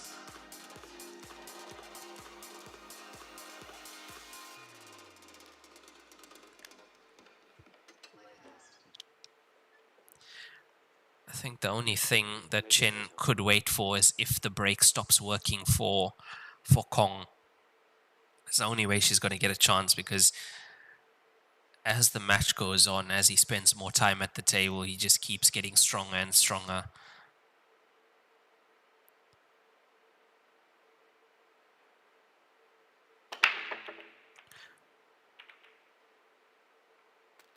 Black ball goes in. It's the only ball that goes in. Now that benefits the player on the table, as he can make the choice whether he wants to break again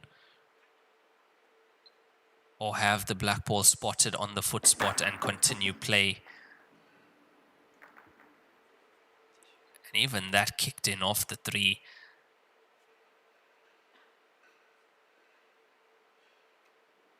There is black ball spotted on the foot spot.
Yeah, so as you've seen in Heyball rules, it does benefit you if you don't pot any other ball and you do pot the black ball. As you see, he has chosen to continue. So it was quite an open table. He felt like he can make the clearance while at the table.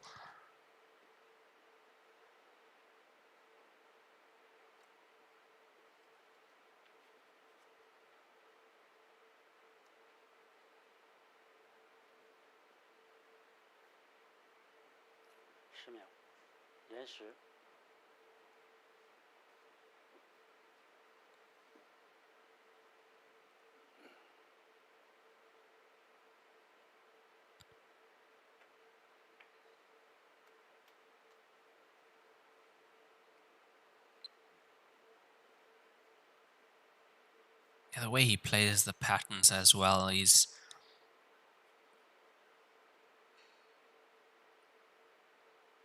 think from what I've seen, he plays the patterns one of the best in the game. His route, especially on the last few balls towards the black ball.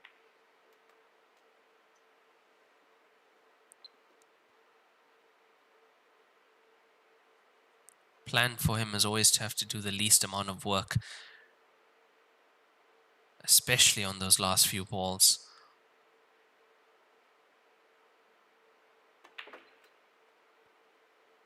And from what we've seen, if he does have to make a recovery shot, it's no problem for him.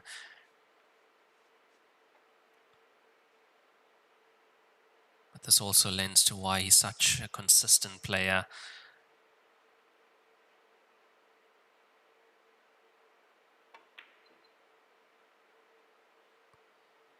Yeah, not a miss we expected from him. I thought he might play the cue ball into the 4. Just to hold. I mean, at that angle, playing it at that pace, sometimes the jaw won't allow it. But I also had a feeling he was going to play the positive shot, which it was, if you see the position that he has on the black ball now. Choosing to run into the 4 meant it wasn't going to be that easy of a black ball. But either way, he's opened the door for Chen Siming. Luckily for him, the 11 is in a good position.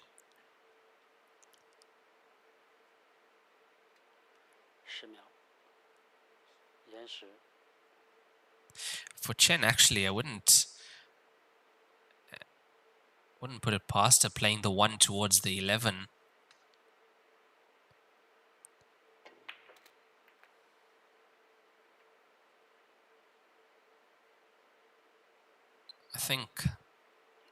Honestly, I think the right shot was to play that 1 into the 11, and that would just give her some, obviously play to pot the 1 off the 11 cushion first, get a touch of the 11, pushes the 11 safe. Because now there's pressure on every shot. 7 frames down.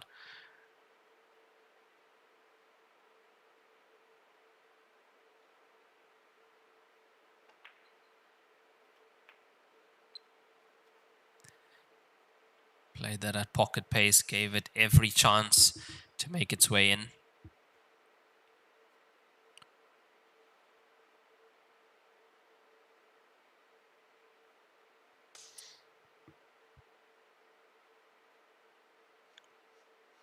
Yeah, that's the thing with that 11 being where it is. Every shot, it's at the back of your mind that there's an 11 hanging in that top corner pocket.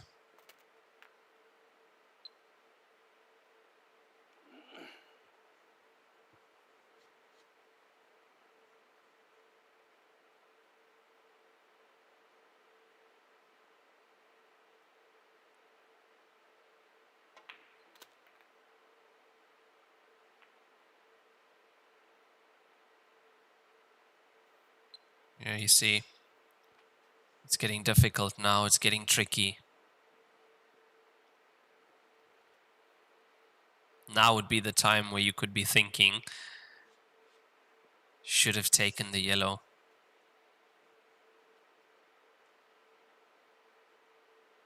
These players are so good with that shot. Seen them play it so many times. Play the ball against the cushion first, use the momentum of the ball. Pot off the other object ball. Yeah, you see, is she going to get lucky with the 1? No, no cover on the 1. It was tricky. It was always going to be tricky, but I have to say the error started with the first shot of that visit.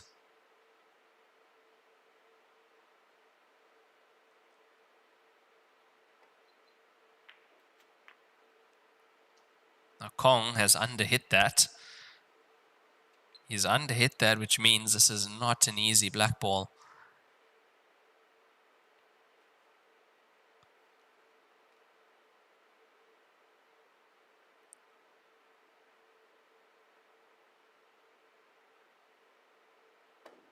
But these players don't miss black balls. Kong Dejing gets his 11th point on the board. Yeah, he knows he was short on that one. He is leading 11 frames to 3 over Chen Slimming.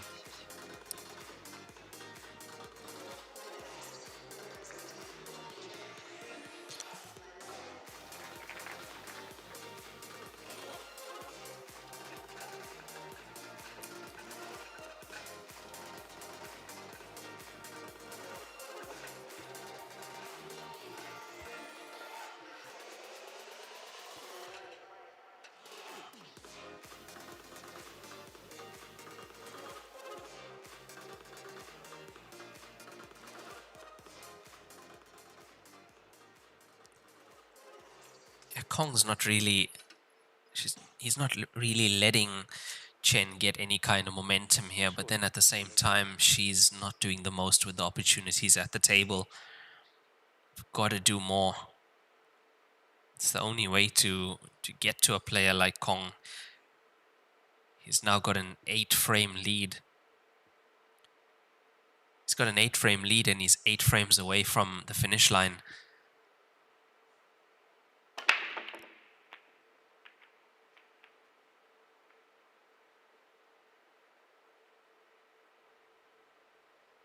I'm sure I saw the 7 ball not move at all. Yeah, look at that. That's one of the balls that usually head towards the center pocket. 7 ball stayed where it was until it got kicked.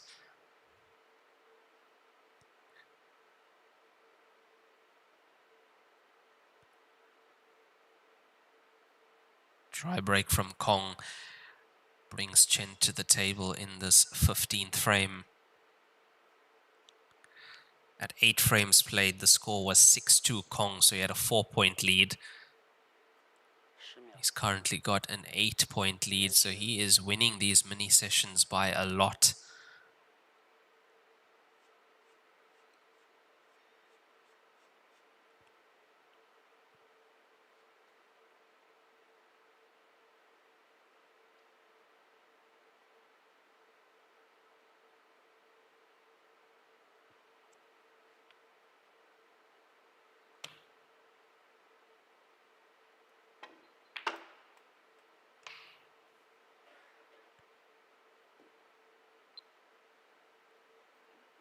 You've got a feel for her at the moment. It's just not going her way currently. There's a few errors in positional play, a few bad rolls here and there, and it's looking like it's tough out there. You know, you always want to be playing your best, especially on the main TV table, especially in a final. That's where you really want your best performance to come through. That is a good pot, however, on the 10. It gets an applause from the crowd as well.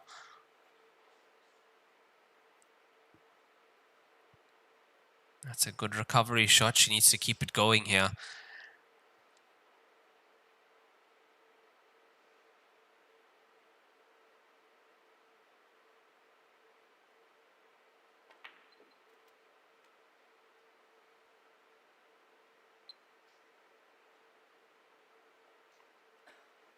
Looking at the angle she had, I thought that if she hits it clean, that she could have just come wide of the 1. But as you saw, that didn't go in that cleanly.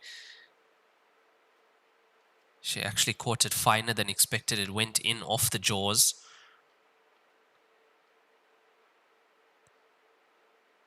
That's the difference. This game comes down to fractions and millimeters.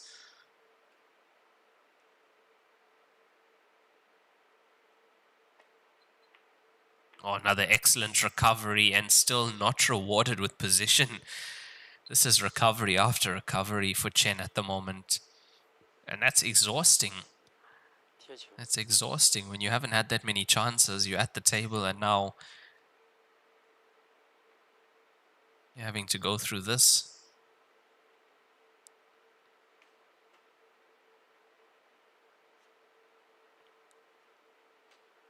Now also because she has taken quite a few of these stripes off the table, it means if she does give the table back to Kong, there is less traffic for him.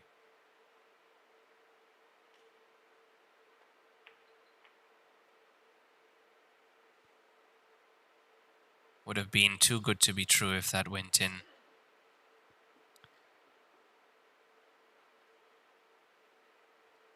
Let's come around straight away to have a look at the 5 and the 2.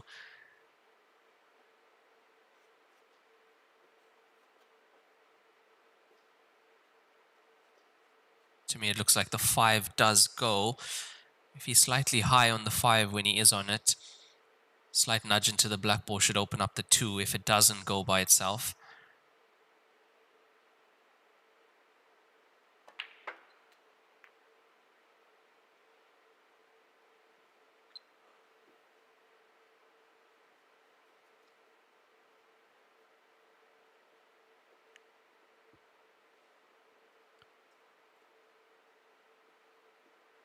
Yeah, it's a steep angle if he wants to take the 5 from there. I don't think he will. And there we see it. If he does take the 5, cue ball's heading into the black ball. It's gonna open the 2. Oh, that's worked out so perfectly for him. Was worried about the black ball getting stuck behind the stripe. He's getting a good roll as well, but can argue that he deserves it with the way he's been playing.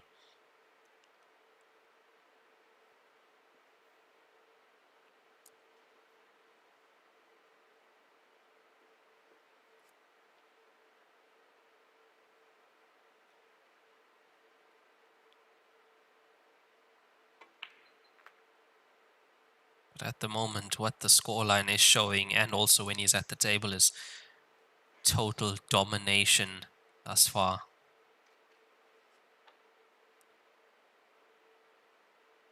We had a huge scoreline on the TV table yesterday. Zheng Zhaohai was 12-0 up against Wang Luqi. That was with his 7 consecutive break and runs. This looks like it's going to be 12-3.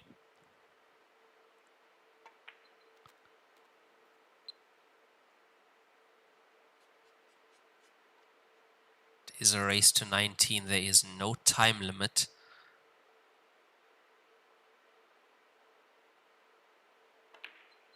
And because of the winner's break format, you always have to have the possibility open that there's a chance for a comeback. But no mistake there from Kong Dejing as he takes his 12th point, leading 12 frames to 3. That was his dry break. Chen with an opportunity, but not able to convert.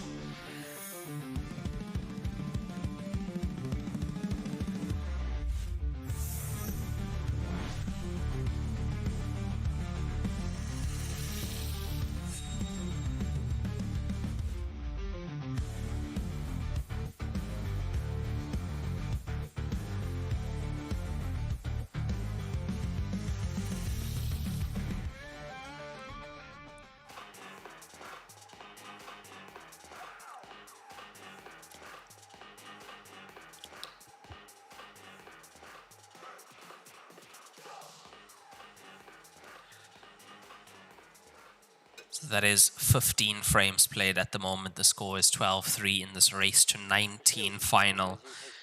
Kong Dejing, 5 break and runs, 2 rack and runs. Chen with 3 rack and runs. This is the 16th frame now, and we will have a player break after this. Kong currently leading by 9 frames. And he's 7 away from the finish line. It looks like there are a few dry breaks coming his way, though. So these are opportunities for Chen. She has to tighten up that cue ball positioning, though, if she's going to stand a chance to make a comeback in this match. Because the most we've had is 2 consecutive break and runs. It's not what it's been about. Yes, he's got 5 break and runs at the moment, but he's got 12 points. So where did the other frames come from?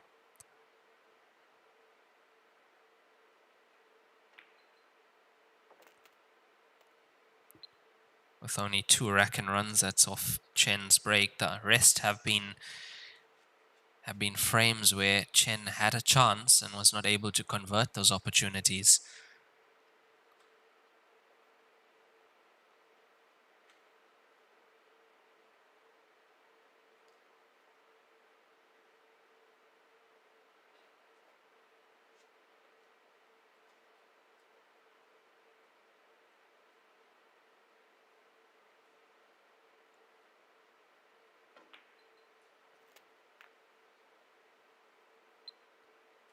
Seems to be a bit better for her now. The black ball is nicely out in the open and everything goes on the table.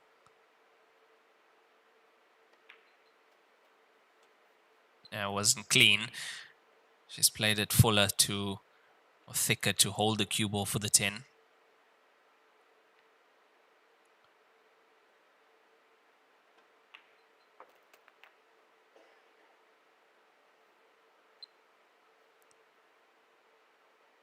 Doesn't need to play the 12, but she'll make sure that she lands low on the 11 to play the black ball into the same pocket.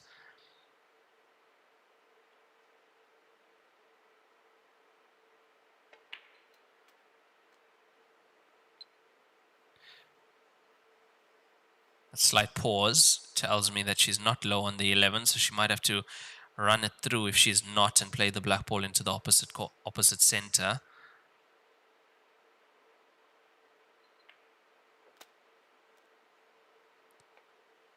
You see what I mean by it's not gelling yet for her. because this should have been a much easier black ball.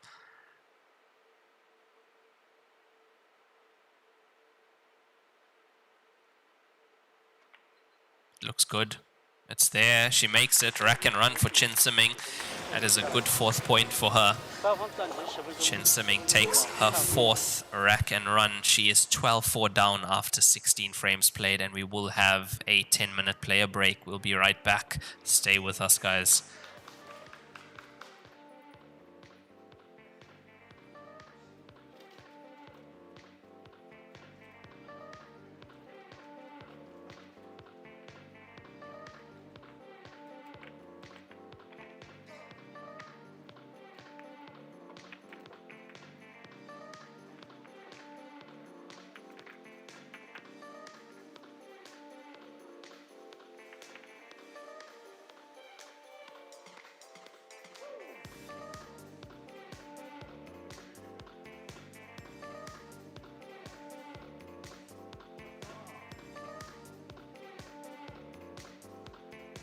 乔氏金腿比赛专用，提醒您，精彩比赛马上开始。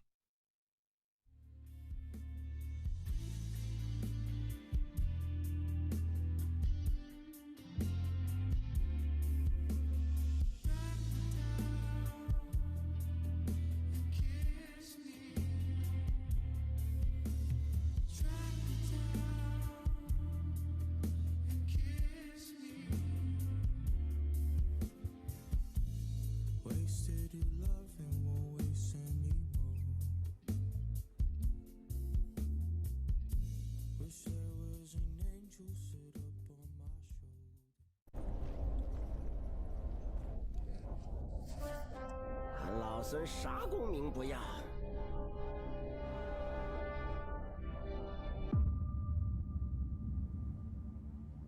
只求回到这花果山中了，过过逍遥日子。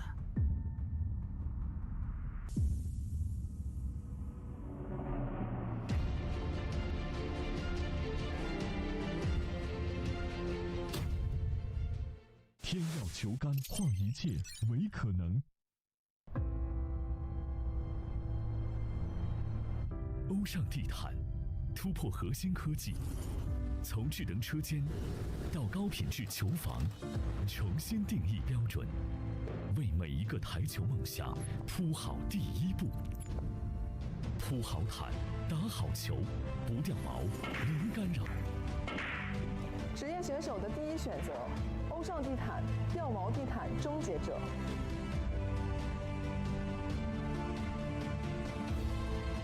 超级蓝钻皮头职业版，采用进口头层水牛皮，韧性好，弹性持久，颗颗精选，粒粒碾压，严格质检。世界职业球员必用的皮头，超级蓝钻，祝您夺冠！罂粟胶边具有国内胶边很难做到的特点，罂粟胶边的硬度达到了45度，使反射角高度接近入射角。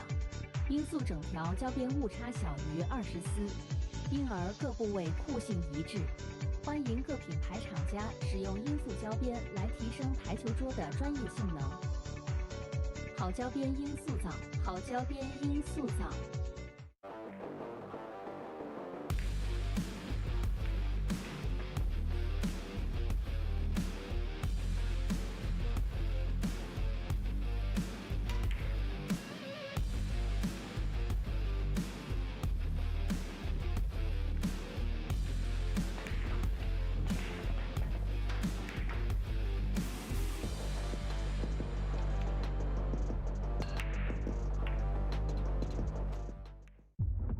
级蓝钻皮头，黄金版、白金版，采用进口头层水牛皮，颗颗精选，严格质检，韧性好，弹性持久，世界职业球员必用的皮头，超级蓝钻，一专业，缔造不凡。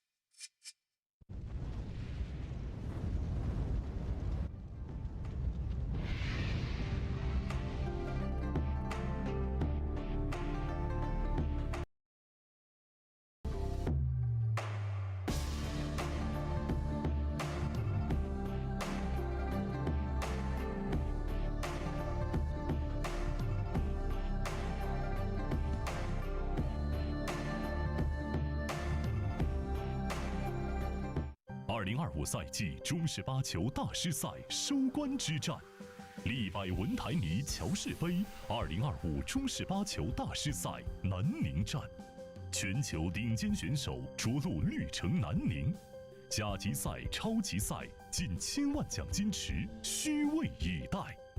赛事与首届南宁台球产业博览会同步启幕，以沉浸式体验空间展现中国制造，以国际高峰论坛探索品牌出海新路径，深耕南方市场，拓展中国与东盟的台球产业链之路，让中式八球的竞技美学与文化内核跨越国界，为推中入奥、注入东盟动能，书写“一带一路”体育人文交流新篇章。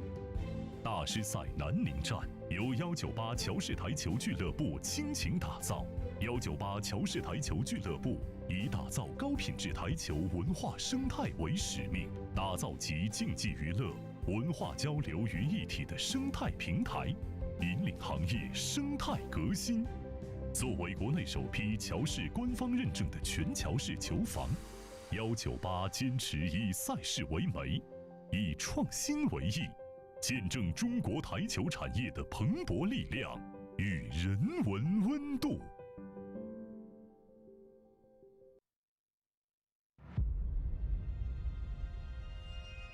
一点是聚焦、沉淀；一线是专。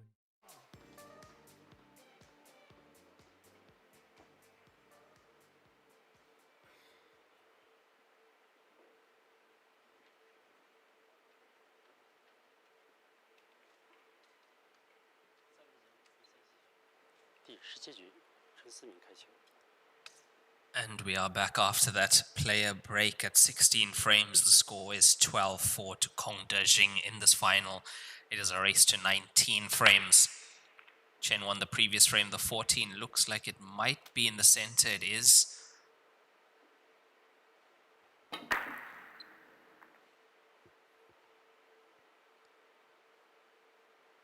Yeah, it's been one-way traffic at the moment in this match from Kong.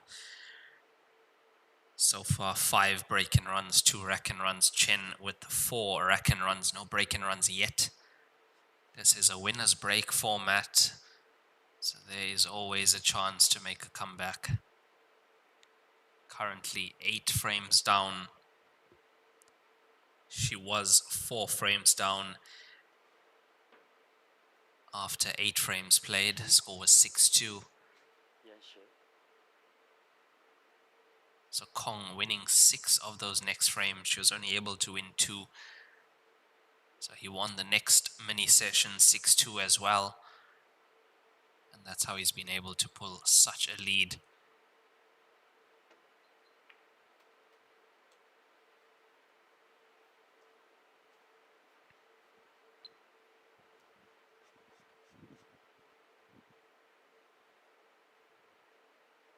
Thing is, he's had 2 dry breaks as well. The last 2 times he was at the table breaking, so that opens the door for Chen. Gives her some time at the table. Get that back arm warmed up and try to make a comeback in this match.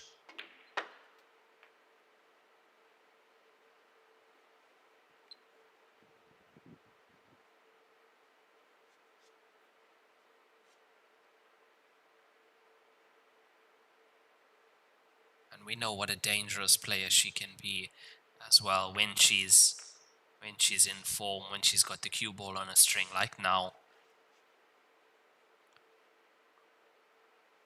It looks like that break has done her good. 15 comes off the table, that's the handicap ball.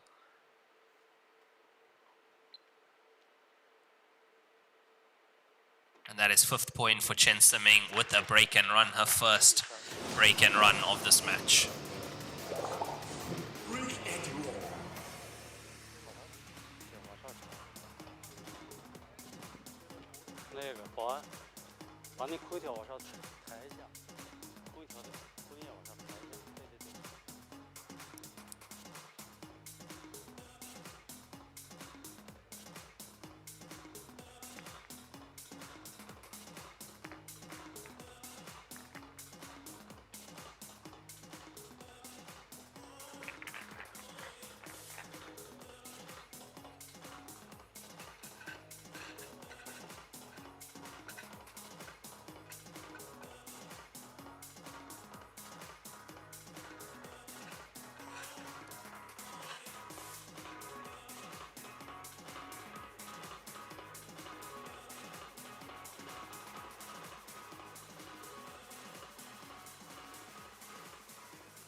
78局，陈思敏开球。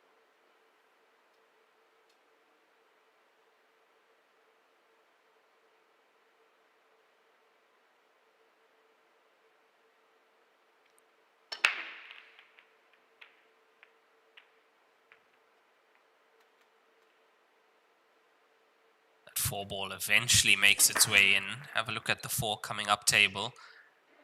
Gets kicked by the 1 there and then by the 9 in. Yeah, this is exactly what she needs. It was a good break and run, which followed a good rack and run just before the player break, and now she's still at the table. Be good for her to get 3 consecutive points on the board.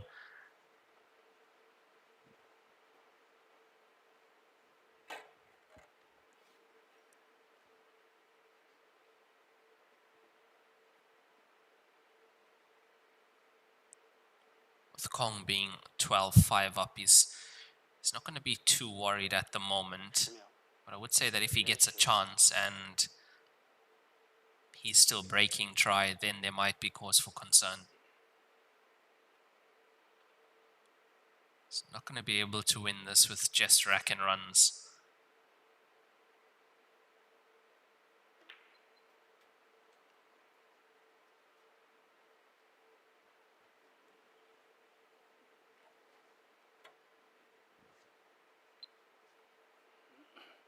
And that's based on the fact that if Chen gives him a chance, if she starts breaking dry as well.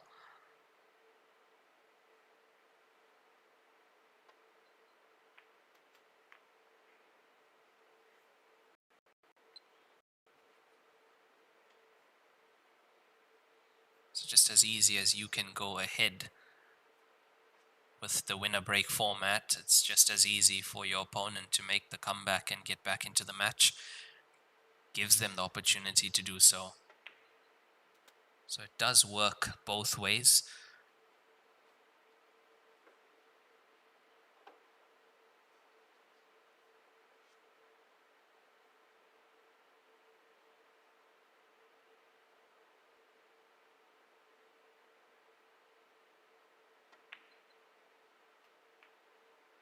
This needs to slow down. I think it is going to. Yeah, it's good enough.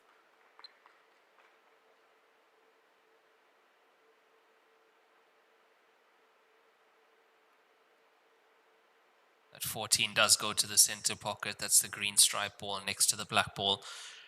And then black ball to that same center pocket.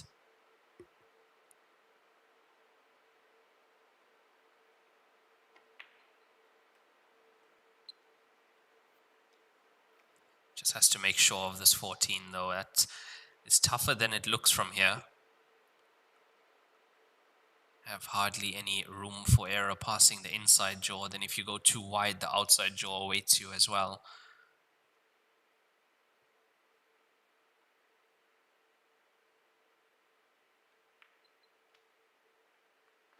Yeah, played that very well. Applause. And also, I think the crowd want her to make a comeback, of course. And that is another break and run. That's 2 consecutive break and runs for Chen Suming.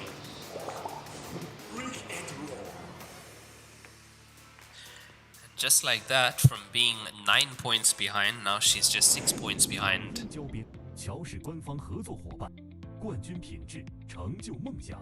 全球每100张高端台球桌就有1张搭配老鹰胶条。通过高分子纳米配方，我们让橡胶拉伸强度提升40%，回弹误差0.03毫米。每一道工序全程数控化，每条胶边都需要经历严苛的平整度检测，确保每延米承载10万次冲击不变形。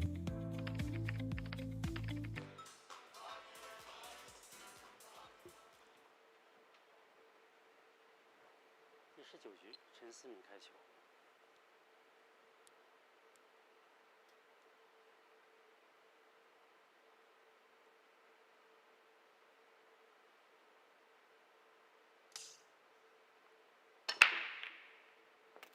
Makes the 4 in as well. That's a massive break from her. She's almost made 4 balls on that break. So the 4 ball goes straight in. There's the 10 in as well. 13 down. 12's almost gone into the left side.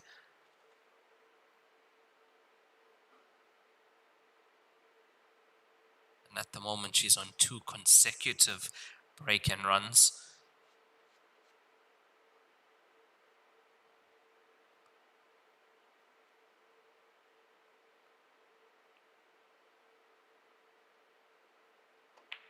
Now, although everything is in the open, the black ball is not.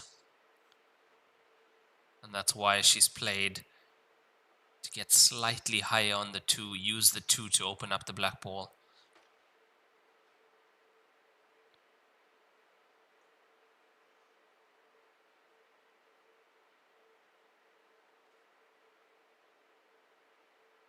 Honestly, I think in this situation, the right shot is to play the 3 to the center, come off the cushion, then have the angle on the 2. Play into the black ball, you are still guaranteed to be on the 7, which sits outside the bottom right corner pocket. It's the tougher route, but it makes sure.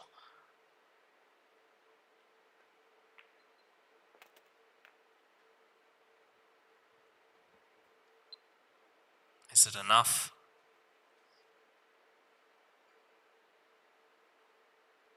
It's a steep angle on the 2.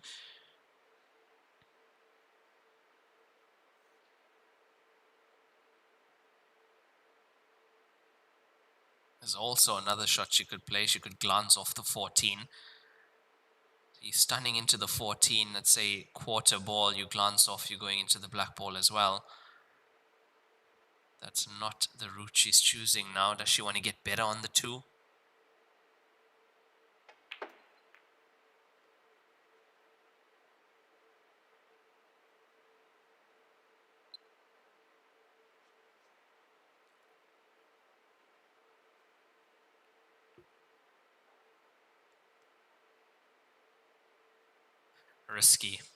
Risky to leave that cannon on the black ball as her last shot.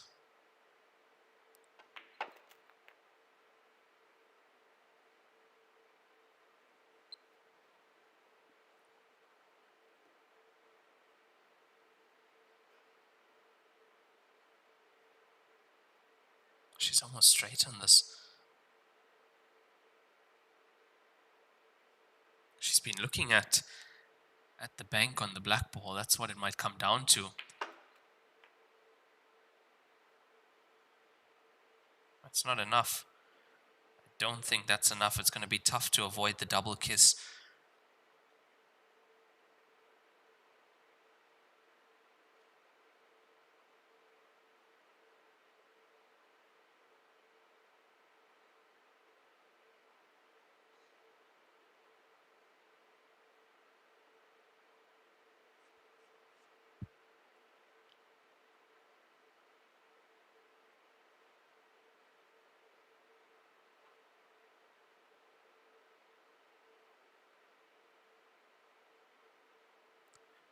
Low on the cue ball, trying to get the cue ball onto the bottom cushion perhaps. And at the same time, trying to send the black ball to the top. It's not bad. It's half a chance for Kong on the 11 to the top left. And of course, risky taking that. You take that on, you miss it, you pretty much leaving the cue ball there for the black ball.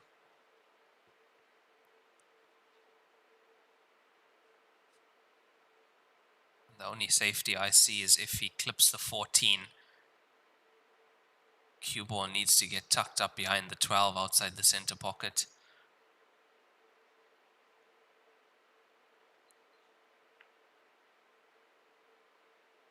Yeah, look at that.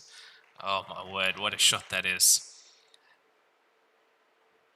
That is a frame-winning shot, really. She'll do well to get this. Of course, there's a possibility she might pot it, but what a shot that is from Kong. He's given himself the advantage in this frame, really.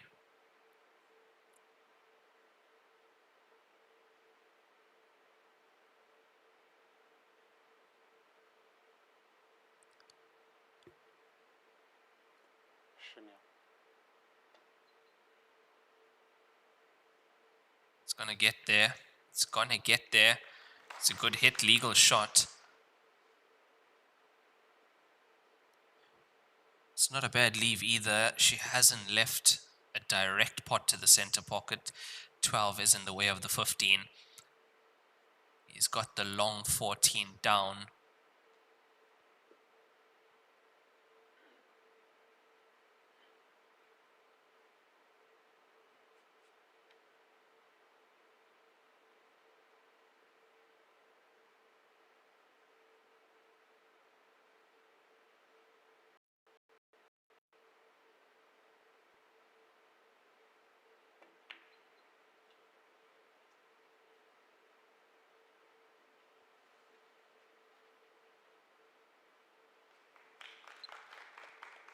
He's got the cover, as you can see, behind the 15, and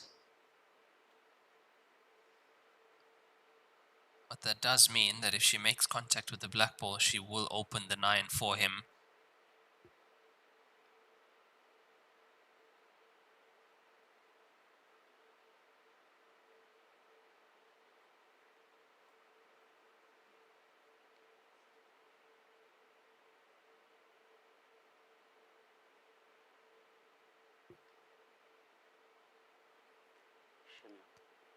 It's a tough one. Kick it and leave it against the side cushion.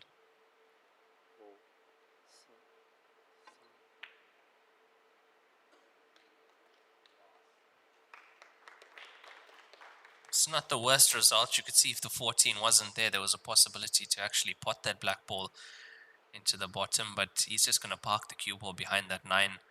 He's got to make sure it's legal though.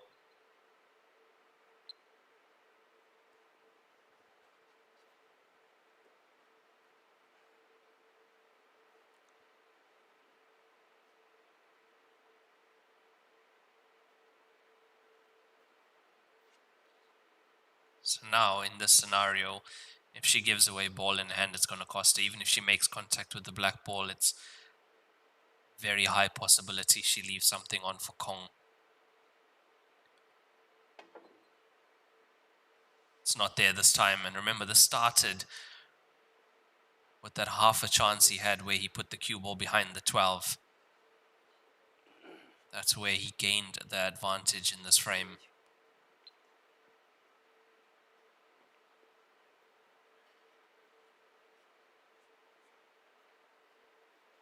Now, usually in practice and in match play, this would be a clearance that Kong would take 100 out of 100 times.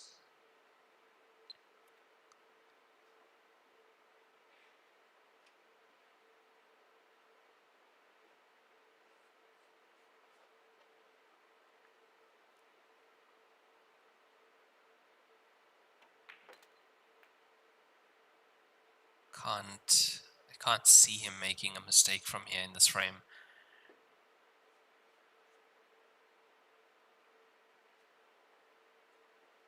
But he's not taking it for granted, as you can see. Still taking his time, still same composure.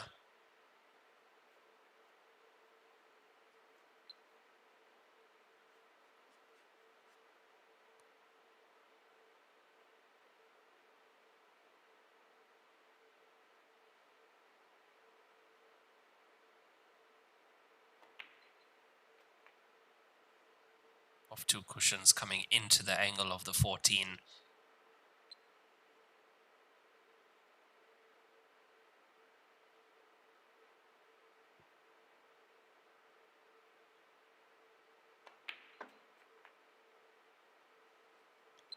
Yeah, it's very nicely done once again from Kong. And this black ball for his 13th point. It's there. That was a good frame for him.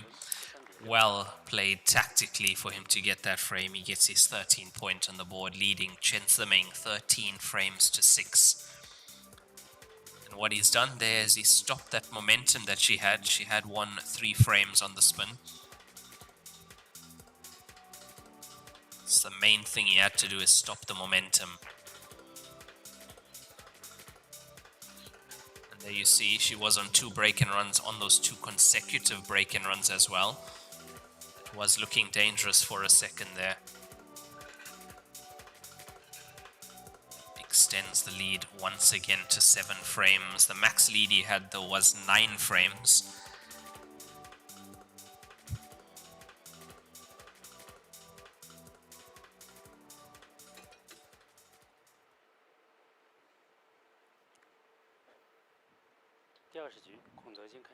Now his previous 2 breaks were dry.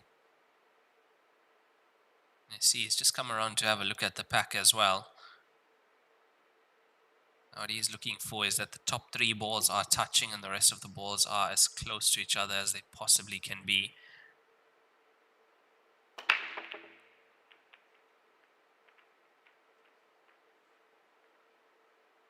And that looks like it is another dry break from Kong, so the last 3 breaks have been dry for him. Now that is what's going to give Chen these chances. That's why she's been able to come back from 9 frames down.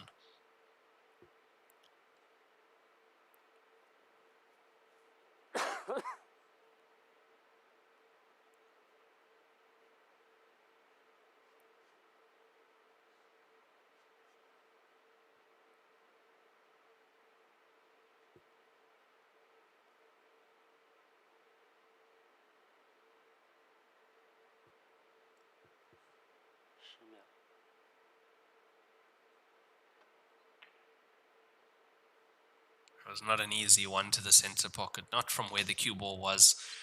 Those are tricky little shots to get right.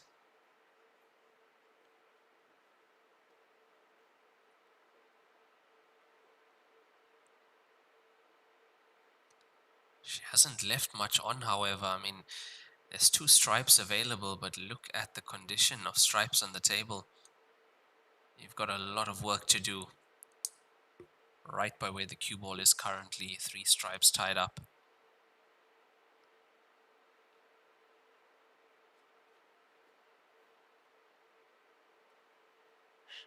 Yeah, this is going to be some finish if he can make it on stripes. He's taking the 10 to the center.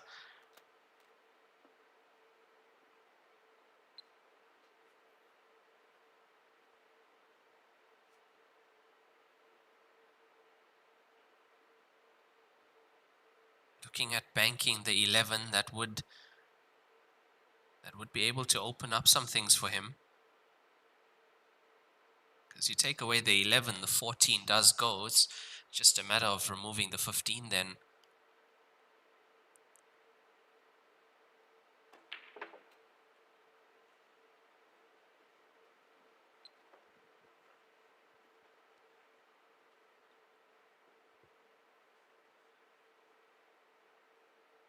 The 12 being where it is, top left-hand side corner pocket, means that you can pull the white ball into the pack from there as well if you got the right angle.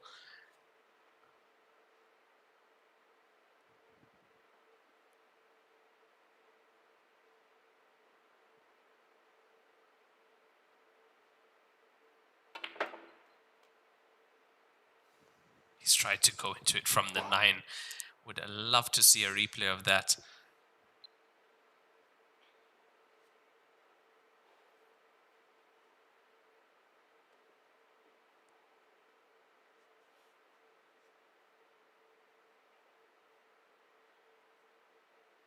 Yeah, there was a huge amounts of topspin on that cue ball, arcing around the 2 ball to get up close to that pack. But it is going to be the bank on the 11.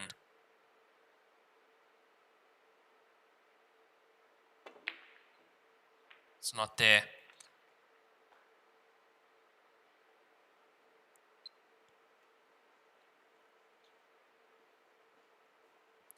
Look, he's been a bit fortunate. Have a look at where the 14 goes. The 14 goes right over that pocket, and he's potted the 12 as well.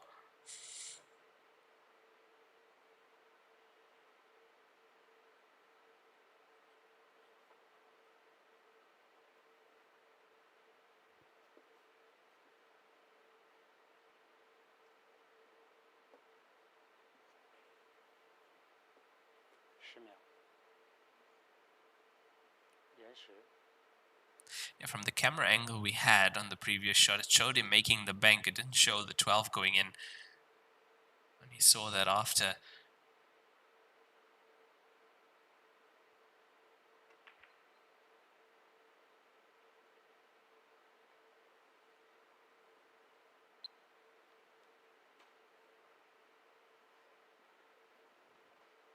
Chen comes back to the table in this frame. But looking at where the stripes are, it's not going to be that easy to keep the cue ball safe. And she will need either the 4 and the 7 if she wants to make the clearance.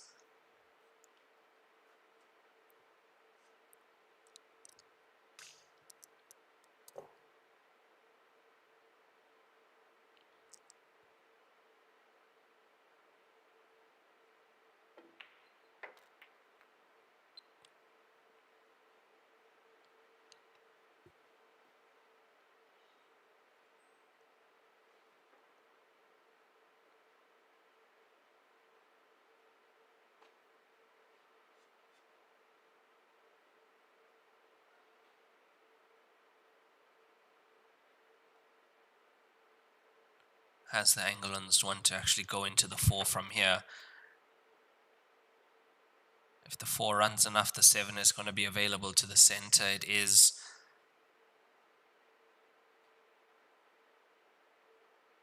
Bridging over the 14 though, and it has to go.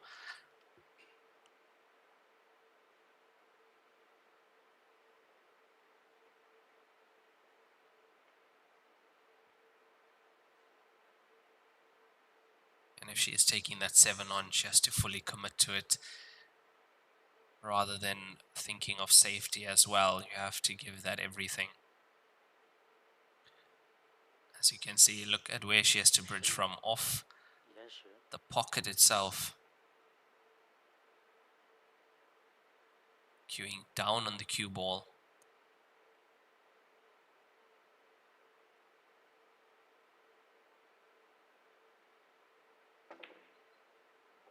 Yeah, it's a good pot. That's a good pot. Deserves this clearance now.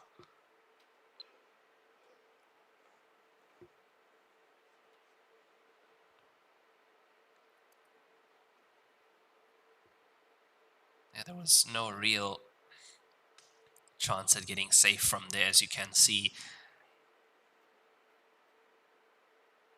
She did fully commit to that. She's on this combination now. And another one that must go.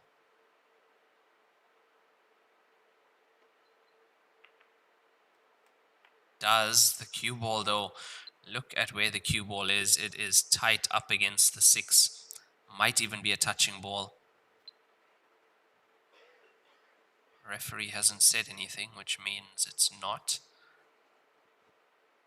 But even so, in Heyball rules, you can play a touching ball as long as you are playing away from it. Push shots are not allowed, of course.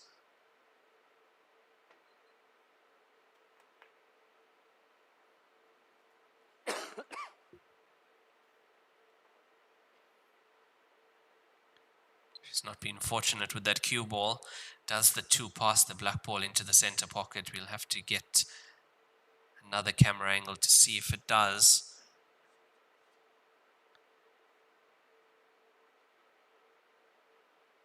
There we go, it does.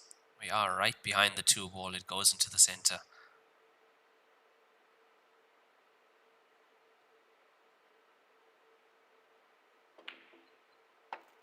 Oh, didn't take it to that center, took it to the opposite. That was an excellent bank shot, and all of these needed to go. She likes her banks, does Chen. And gets a 7 point on the board. Nicely done. Score is 13-7 in favor of Dejing.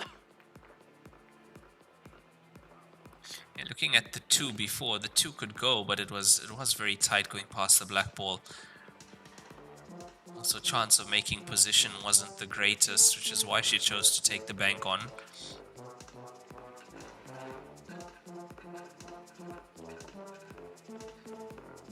still that bank was just never certain.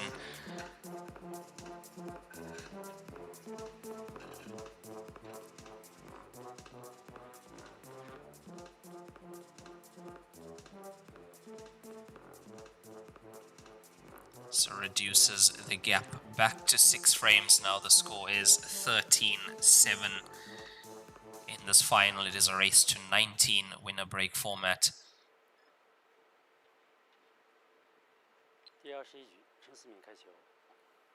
And we are seeing a slight change in this match now, especially since Kong has been breaking dry the last few frames. It's 3 of his last breaks have all been dry. And she's been potting, but she pots the cue ball, unfortunately.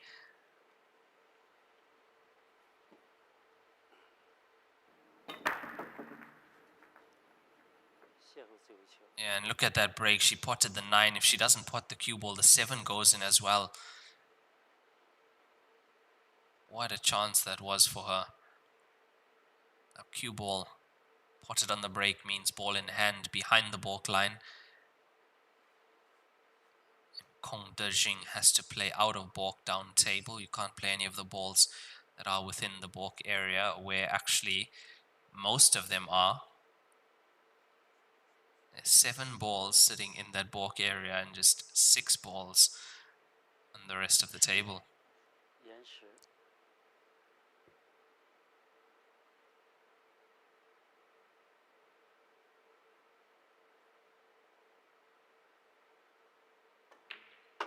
It's a solid opening pot from Kong.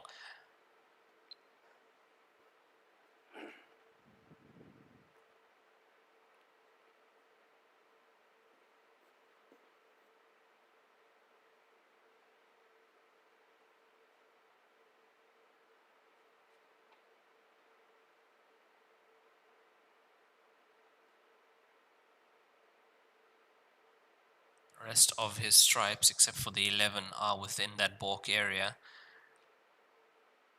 which means he'll have to come back down for the black ball.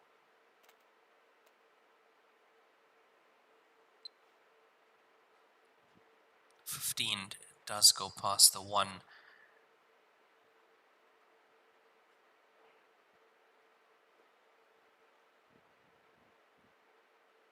Gonna want to take the 13 next.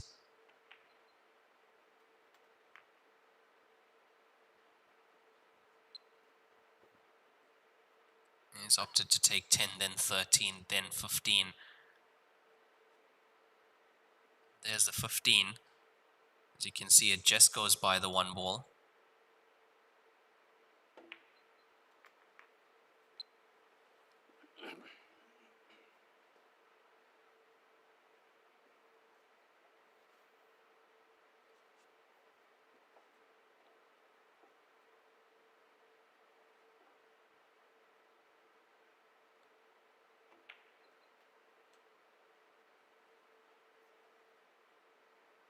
Yeah, again, another shot that you're playing rather longer than shorter. You don't want to be short on that and leave too much angle on the 15. Then you won't be able to hold down the line for the black ball into the bottom left.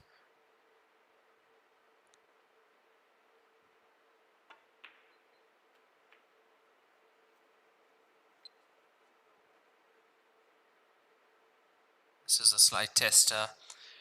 Black ball, 2 balls width away from the cushion, medium distance.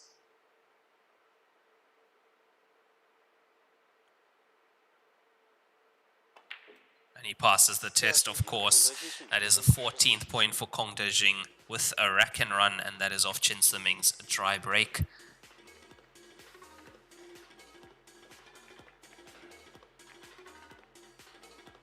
My mistake, it wasn't a dry break. A ball potted on the break, but she potted the cue ball, unfortunately. And he was able to make that 1 visit clearance.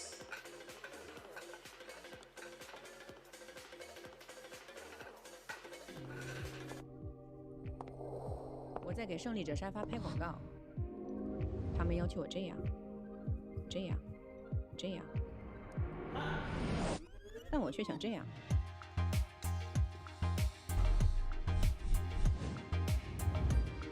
真正品质经得起推敲，胜利者高端台球沙发。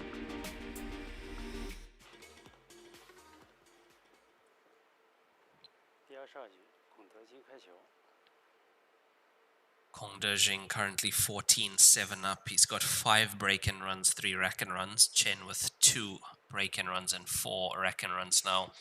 Previous 3 breaks have been dry from him. And he's added more power to that. The 4 looks like it's good. He makes the 4. But straight away, there is a cluster on the left side. 2 stripes, 2 solids.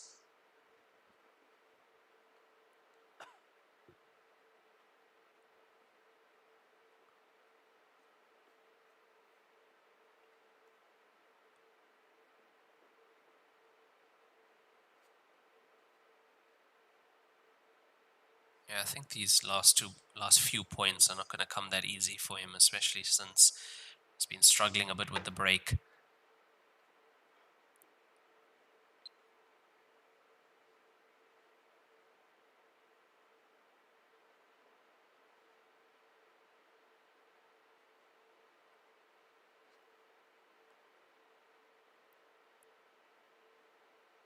Now from here it actually looks like the 15 above the 3 does pass into the center. It's the 114 that's the problem. He's come too far. He wanted to be low on the 11 to the center. It's the red stripe 11. Use that to stun the cue ball down for the 114.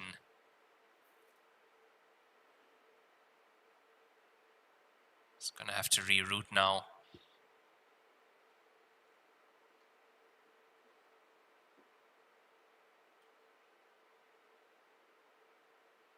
The 10 does go. It'll go cushion first.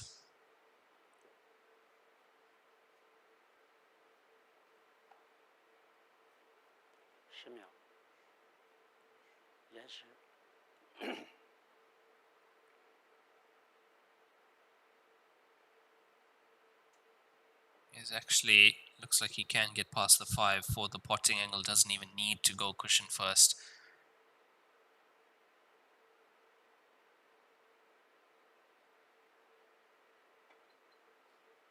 But he is, because that allows him to get the cue ball around.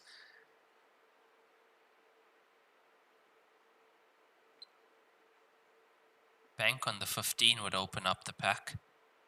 Well, the 1 and the 14.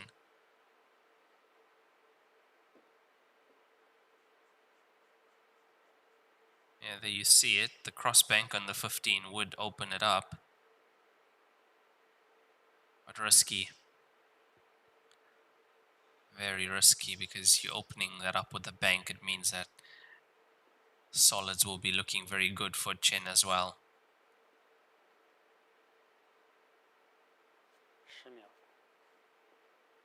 That's 10 seconds called, and he's used his extension already.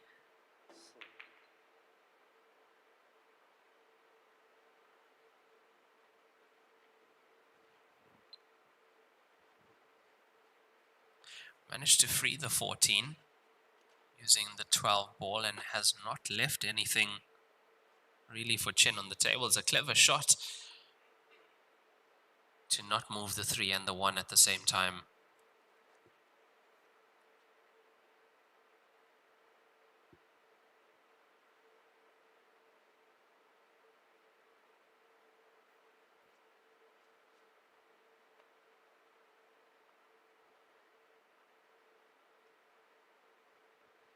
Now, what does she do from here? Because all the stripes at the moment are potable.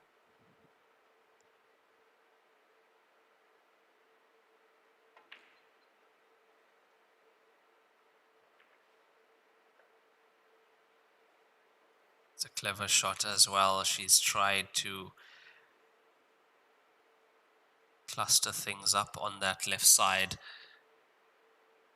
At the same time, distance between cue ball and object ball, she's got it almost to the ball cushion. And it now means that currently the 15 is not in a potable position.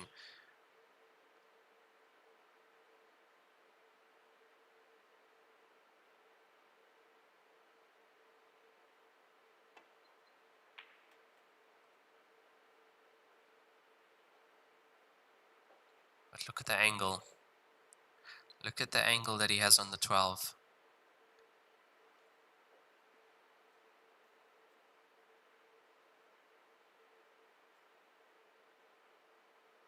The cue ball is naturally heading in that direction.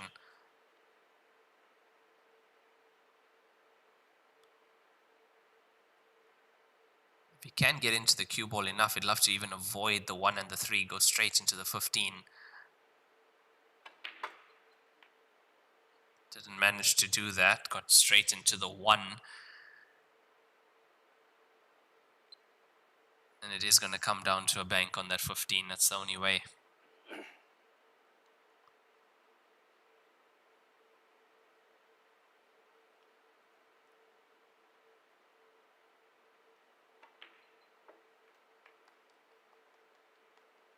It's a good pot, good position as well. He set himself up nicely for this bank.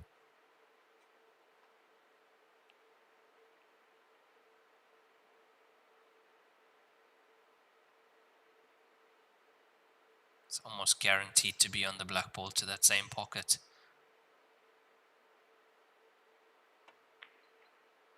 It's there.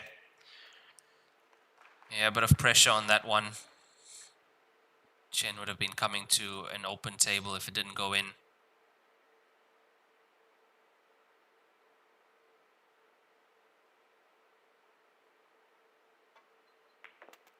Yeah, masterclass from Kong as he gets his 15th point. He's leading 15-7 over Chen Siming in this race to 19. He's just 4 frames away, and he has pulled out an 8-frame lead once again. That is the cross bank. Second last shot of that rack to get nicely on the black ball.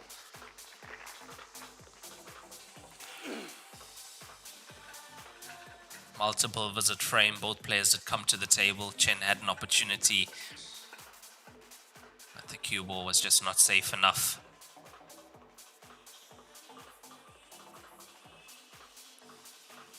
Five break and runs, 3 rack and runs for Kong, and 2 break and runs, 4 rack and runs for Chen.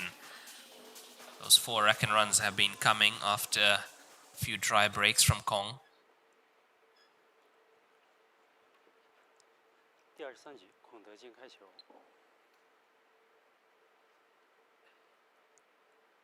Did make a ball in the previous rack. It was just made a ball in the previous rack.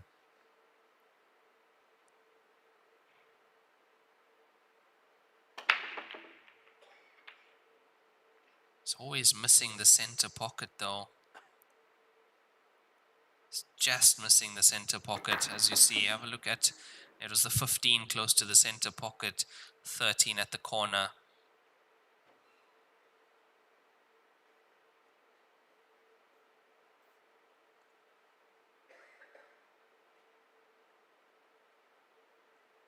Also quite a lot of the balls on the outskirts of the table. But she has a starter with the 7 and the 2. 9 available as well. 8 frames behind. And Kong Dejing just 4 away from the finish line.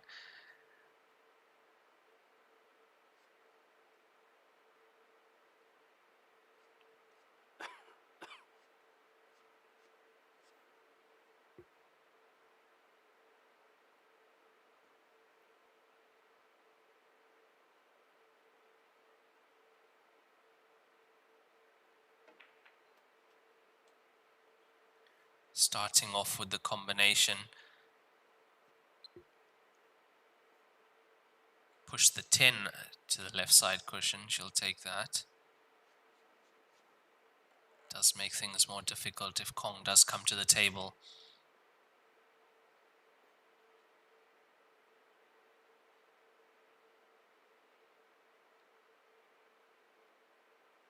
Is there enough of an angle on the 7 to release the 5, release the 13, which would release the 5?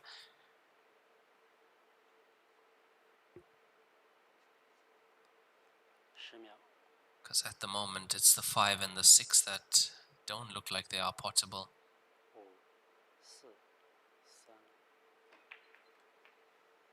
Watch the cue ball, watch the cue ball. How unfortunate is that? She played that well, released the 5 as you saw, but maybe a little bit too much pace on that, because if the cue ball doesn't go in, she's on that 5 ball. And that is ball in hand for Kong Dejing anywhere on the table.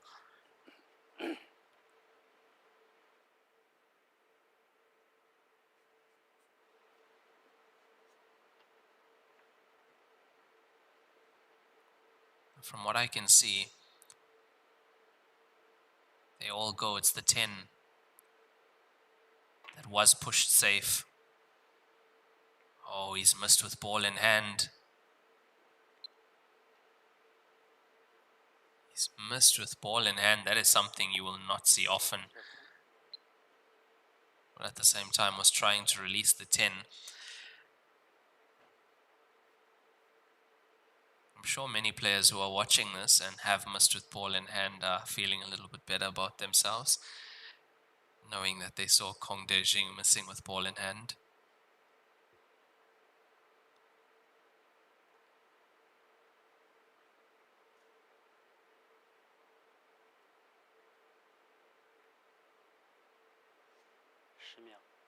Been a bit fortunate though with that miss. He's not left anything that easy for Chen, the cue ball being so close to the side cushion. It was tough. She's going to get a bit fortunate though.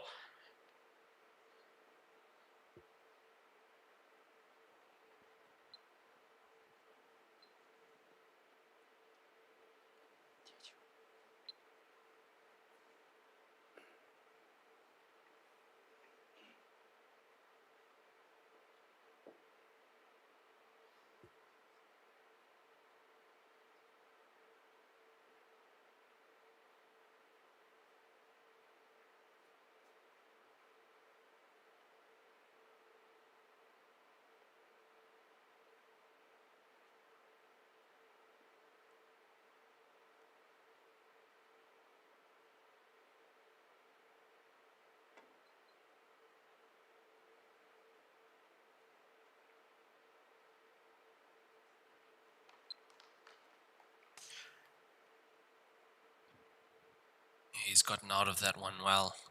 That is a legal shot.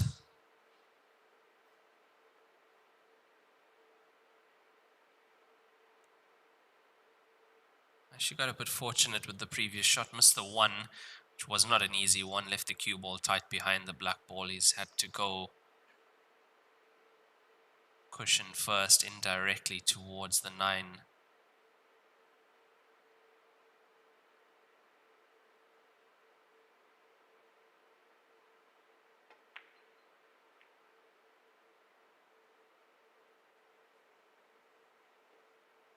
Now that is interesting.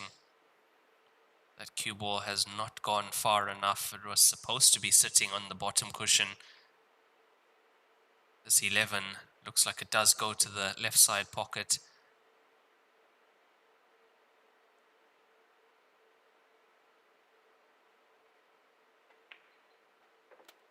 And these players, it's not often you do see them miss. It is once in a while, so he's missed earlier in this frame. It's going to be a while, I think, before you see him miss again.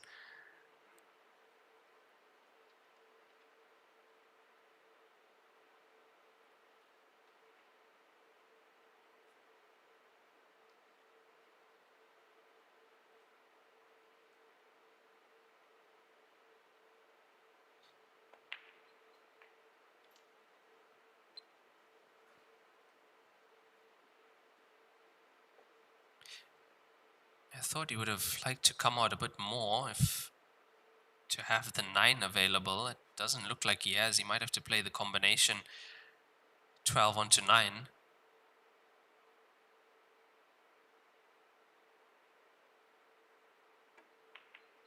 And I tell you what, that's not as easy as he made that look. There was enough distance for that to go wrong. There was more than enough distance to miss that.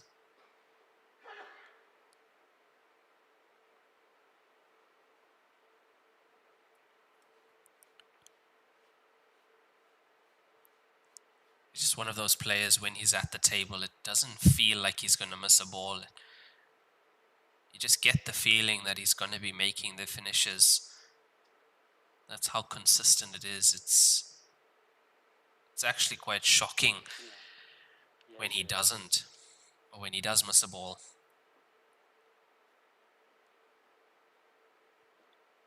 Because in this match alone, you've seen the absolute crackers that he's drilled into those top corner pockets.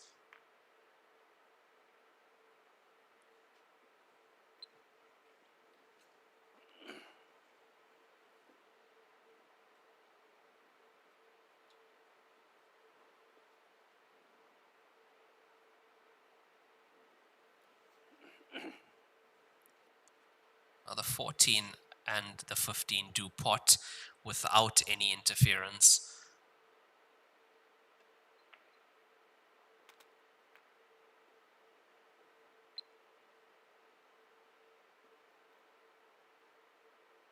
Yeah, he's made sure he's come onto that side of the 14. If he was on the other side, he's heading towards 6 and 15, which could complicate things as the 15 does pot into the center pocket as it lies.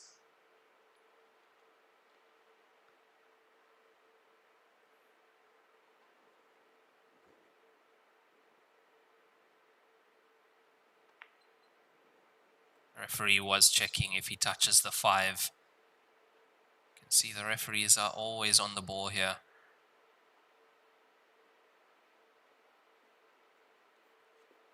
Referee for this match is Li Yong, very experienced Chinese referee. Oh, look at that. That was close. That was very close. He knows he's almost missed that. He's almost missed that. Caught the inside jaw trying to hold the cue ball.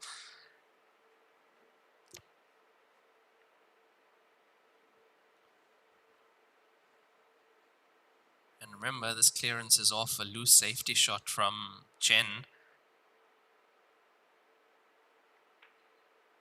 As he gets his 16 point on the board, he's just 3 frames away from the finish line.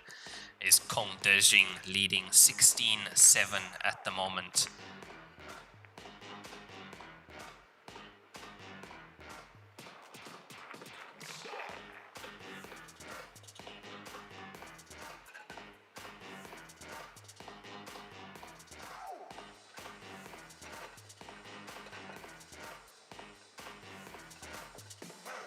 Haven't had that many one-visit clearances in the past few frames.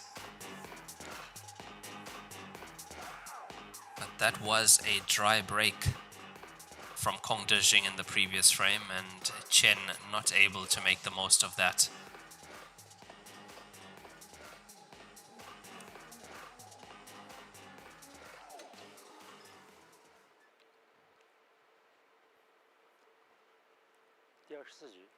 So even though few dry breaks creep in here and there, it's up to your opponent to make the most of those opportunities, which Chen is not doing at the moment.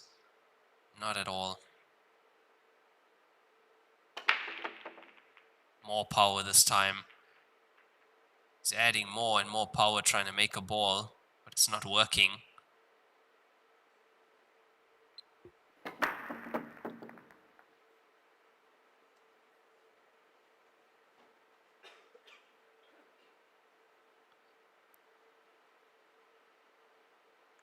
Out of the last 5 breaks from Kong Dejing, only 1 has he potted a ball on.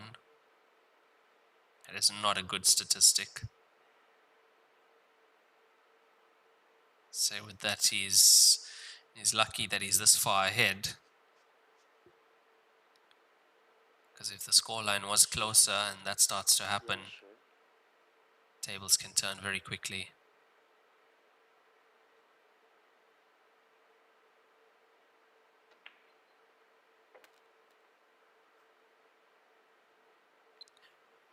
So he's got that 9-frame lead again, which he had. Chen brought it down to, she brought it down to 6 or 5, but wasn't able to hold him.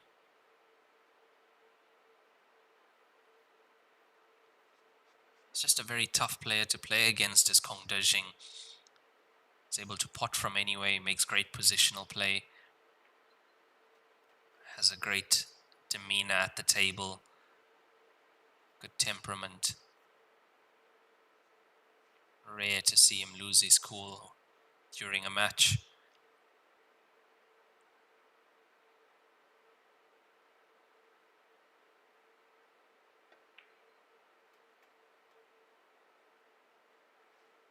But for Chen now, she needs to focus on every single opportunity she gets.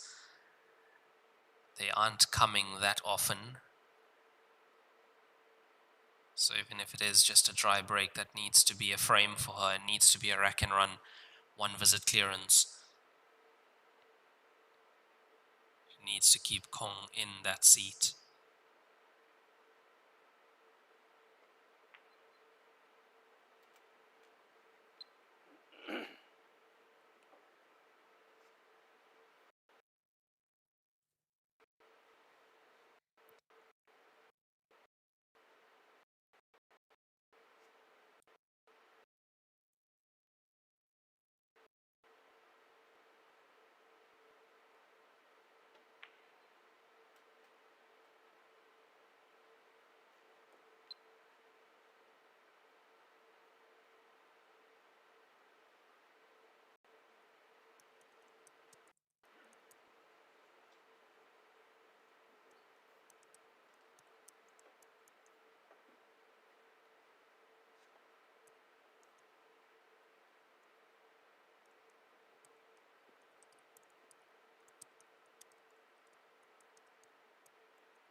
So referee has called foul, and that's why we are having the action replay. Have a look at that. It's coming in.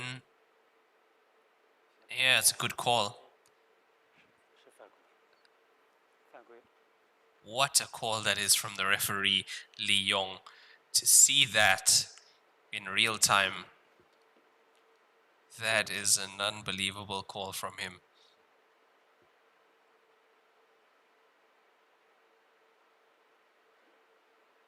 And you heard him go call the foul straight away. Of course, Chen shouldn't have left herself in a situation like that. Straight away with the ball in hand, gets the 4 ball into a potable position.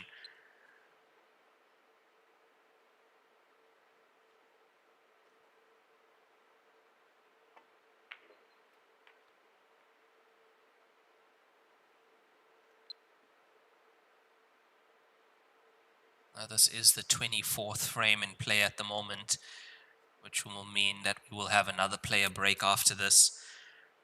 At 8 frames played, the score was 6-2 to Kong. Then at 16, it was 12-4 to Kong Dejing, and it looks like it's gonna be 17-7 if he can make this clearance.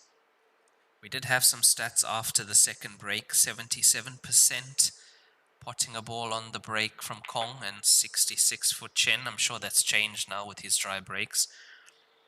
But then another interesting one we saw, it said 4 errors for Kong and 3 errors for Chen.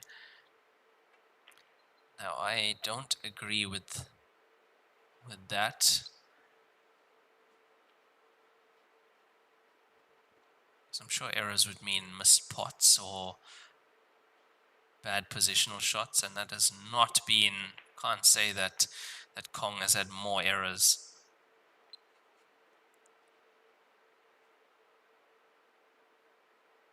He has been almost flawless.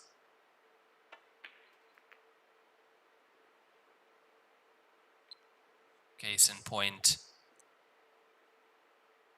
This is off his dry break, and he gets that 17th point. He's 17-7 ahead of Chen, and that is 24 frames played. It will be our 24th frame player break as we go into that 17-7 to Dejing. And there are those stats again. So he was on 77%. It's gone down to 64. Fouls committed 5 for Chen.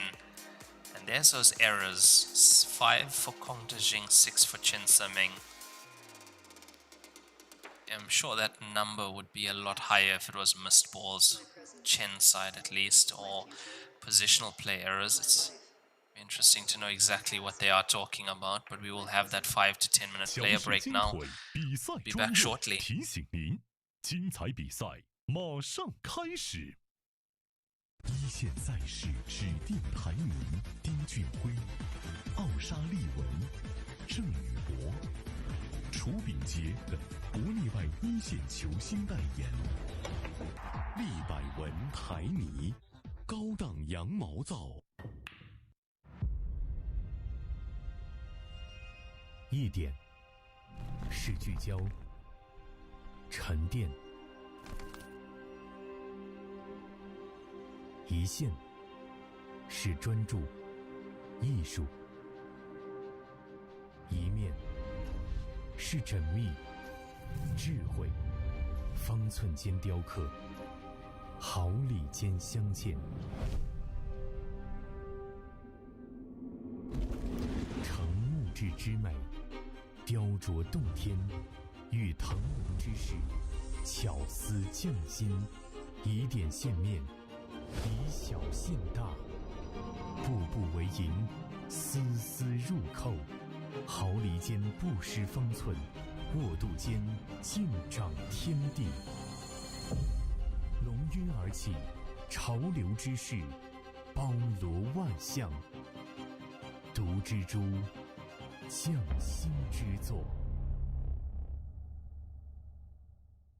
河北省天一集团创立于2013年，注册资金500万，员工230余名，有着10余年的生产经验及研发设计、生产销售于一体的大型生产企业。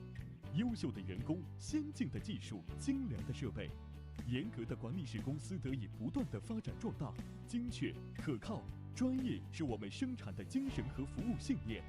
天一沙发让舒适无处不在。我是代言人郑伟国，星星暴走，年轻自由。我是代言人雨龙海，星星暴走，年轻自由。我是代言人楚秉杰，星星暴走，年轻自由。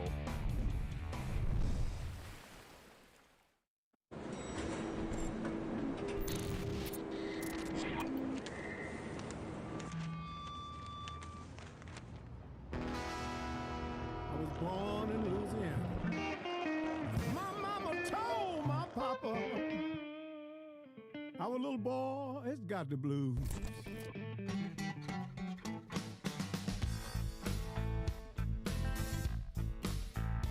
You better watch what you do to me. Watch what you do to me.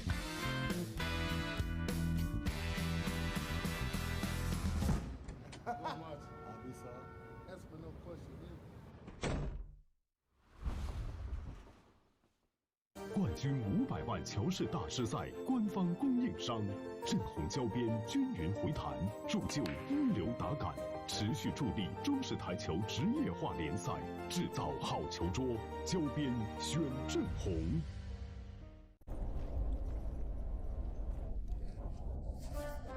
俺老孙啥功名不要，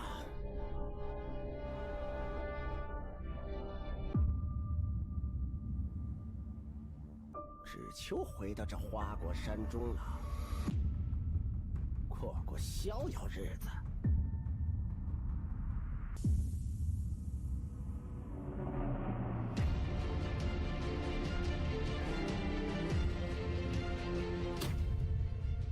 天耀球杆，换一切为可能。中式八球，俗称黑八，是一项原创于中国的运动，在乔氏的推动下。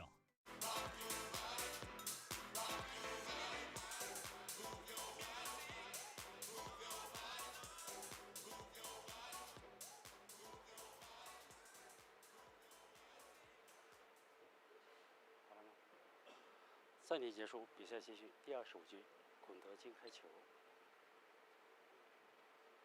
And we are back after that player break now. We won't be having another player break if Chen Semming doesn't come to the party and quickly, because Kong Dejing is just 2 away from the finish line in this final of the Division 1 tour here at the Joy Heyball Masters Nanning station. Oh, he's almost spotted the cue ball there. Very close. He spotted 2 balls. Even could be 3. I see another one in the center pocket.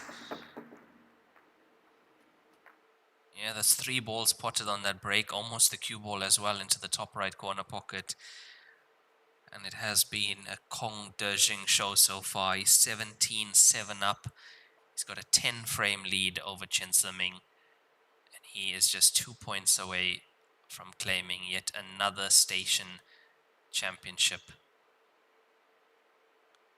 His last Joy Heyball Master Station Championship was at the Lishan Super Tour, defeating Zhao Ruliang to win that tournament. He's had 2 third place finishes recently. Also consistently in the top 16 of these tournaments. So it's just a matter of time before he gets through the draw and he's able to make it to another final and get a chance.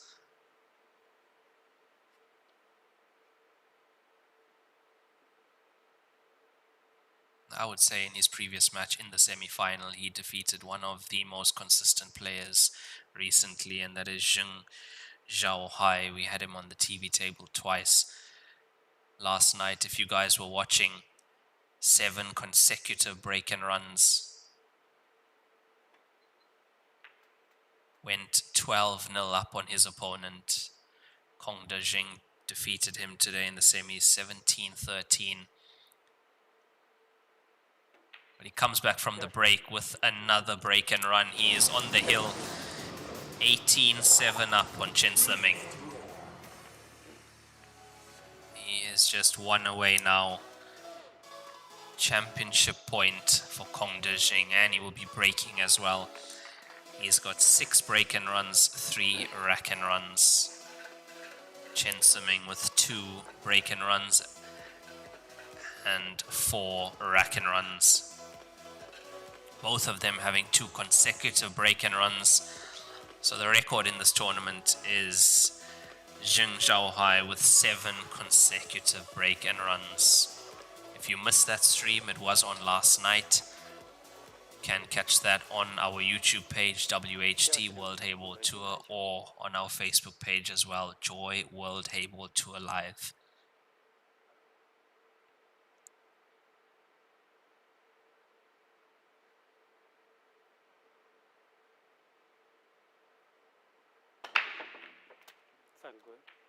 And that's cue ball straight in. He's trying really hard to pot a ball on that break. It's been more and more power every time.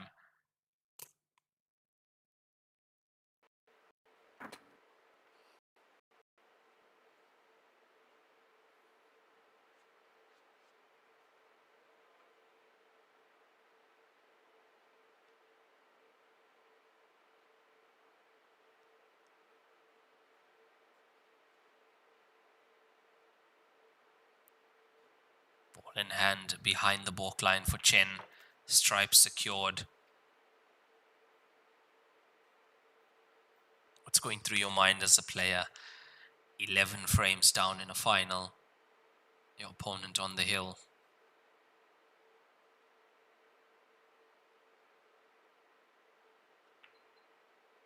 But in this game, you can never give up. You have to fight right to the end. You never know. Your opponent can be breaking dry or can be potting a cue ball on the break. But actually, if Chen wants to stay in this match, we wouldn't see Kong breaking again, because that would mean that he's won a frame, because it is winner's break format.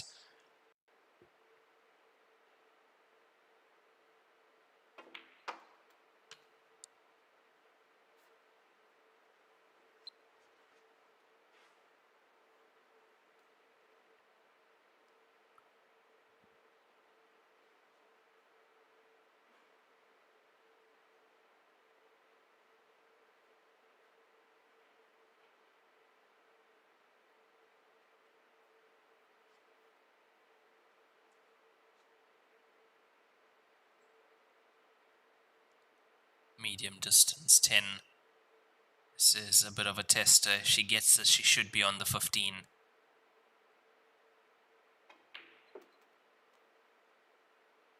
Manages to come past the 1 for that 15.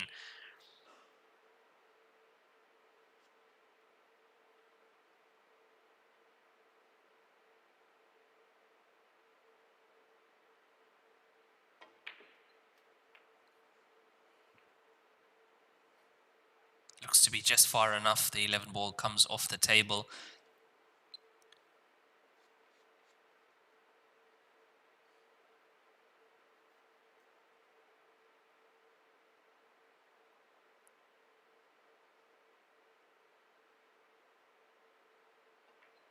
It's there, 8 point on the board for Chen, reducing the lead to 10 frames with the rack and run.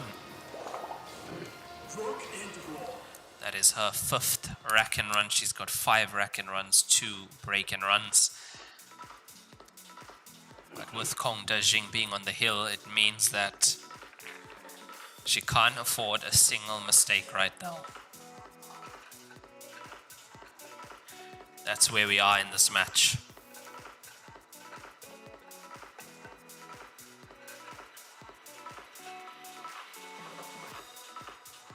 It's a very tough ask, of course, for any player being 10 frames down.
Yeah, those kind of shots, bridging over a ball, can be so tough. Especially on this table, he's playing upwards on the nap as well.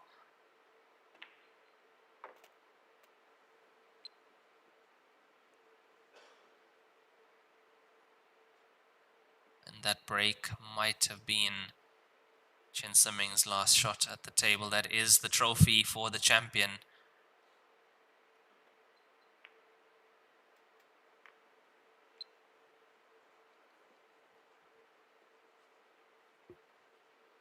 Prize money for the winner, 83,000 US dollars.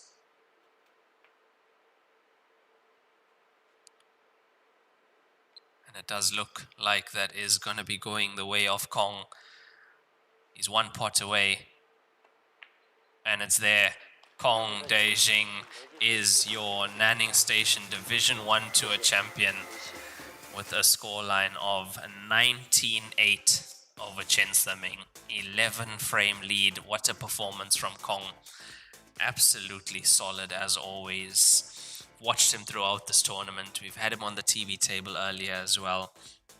Always putting out a solid performance is Kong Dejing. Thank you guys so much for joining us on our live platforms and throughout this tournament. Remember that the Super Tour starts tomorrow, so we'll be coming to you with all the live action. I'll be doing commentary from stage 2 onwards, right up to the final day, which will be the 4th of January. We run through Christmas and New Year's for that tournament. We wish all our viewers and fans around the world happy holidays, Merry Christmas, and a good festive season and New Year's as well. Thank you guys for tuning in with us. I'm your commentator, Raymond Tillack. It's been an absolute privilege, and once again, very big well done to Kong Dejing, your Nanning Station Division 1 Tour champion at the Joy Heyball Masters 2025. So stay tuned, guys. I'm signing off now, but we will have the award ceremony coming to you in a few minutes on the stream as well, so stay for that. Thank you guys so much. Until next time.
先生们，欢迎来到我们的赛后采访环节。首先，让我们一起来恭喜一下我们的孔德京获得我们本场比赛的胜利，也就是我们甲级分站，好不好？掌声欢呼声在哪里？好的，孔德京，此时此刻你的心情怎么样？也挺久没有拿乔市的冠军了，这个冠军也是给自己一个很大的鼓励，那看到现在现场还有这么多的观众守候着，然后我们的线上还有很多观众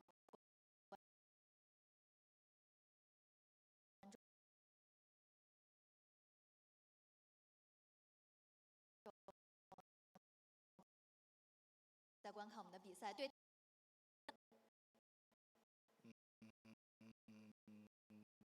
不好的时候一直的话，我比赛会更有信心。那对于我们明天冠军奖金200万的超级分站赛，你对自己有什么赞？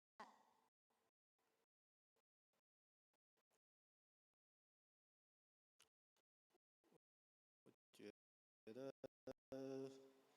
以往状态还不错，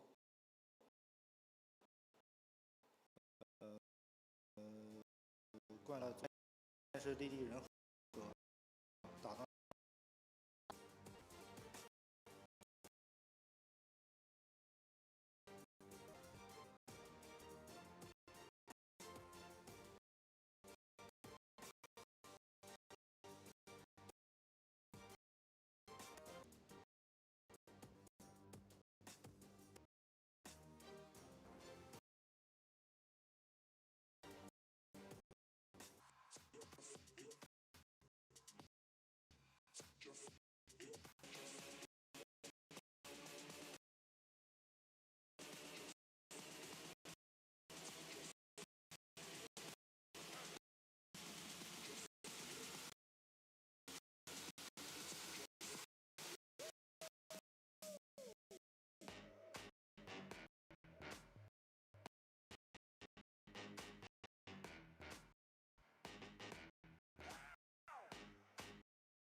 曾经的黑流于被黑豹，这是现在的黑豹，冠军500万，台球赛事奖金之最。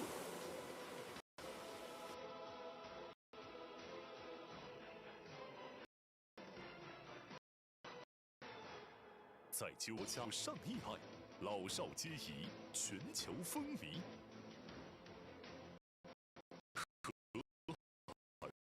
不同球头穿一鞋，让不同文化的人们在台球桌前找到了共鸣。接下来，我们将联合 ANOC、WCBS、WPA。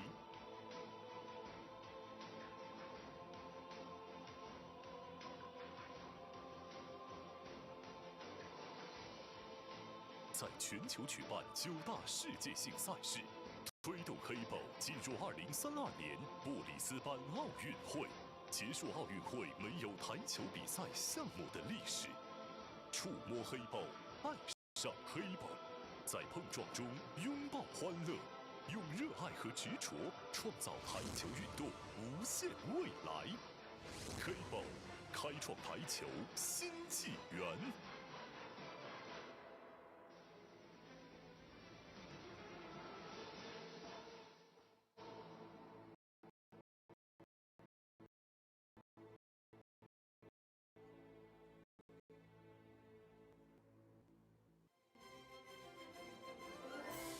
女士们、先生们，利百文台泥乔氏杯2025中式8球大师赛甲级分站赛南宁站颁奖仪式即将开始。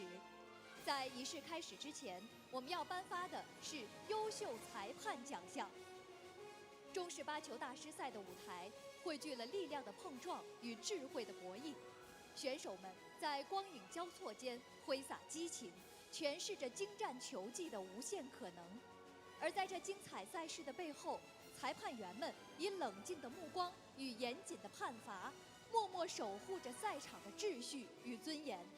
现在，让我们用热烈的掌声，有请利百文台泥乔氏杯2025中式8球大师赛甲级分站赛南宁站优秀裁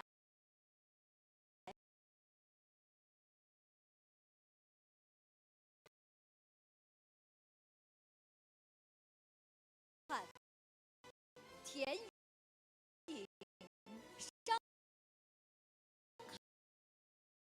有请中式赛级分站裁判长张梦蝶为优秀裁判颁发证书。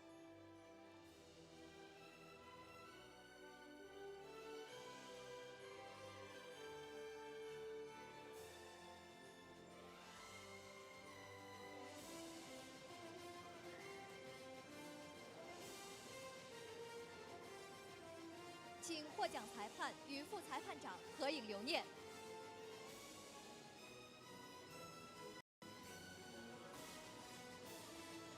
感谢获奖裁判，请台下稍事休息，请副裁判长留步。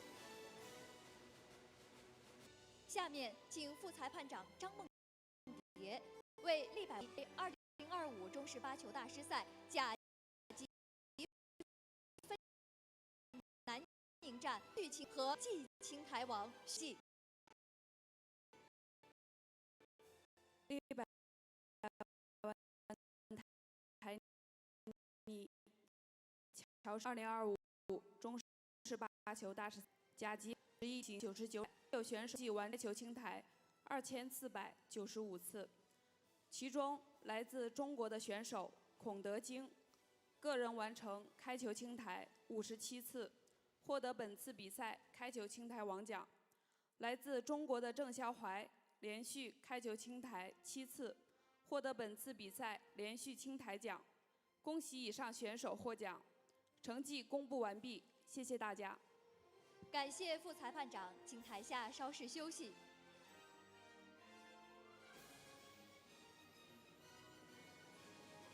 首先，让我们以热烈的掌声，有请甲级分站赛南宁站获得英称号的选手德京和获得连续青台王称号的选手郑肖怀上台领。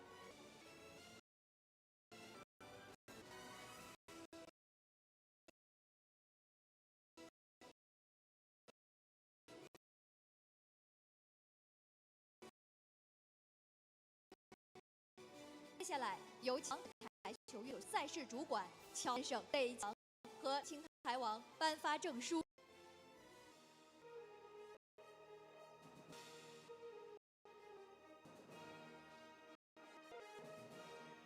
请合影留念。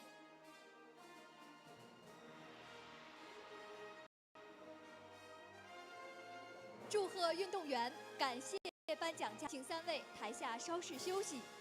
运筹帷幄，一杆封喉，屡屡横扫全场，以绝对实力书写赛场传奇。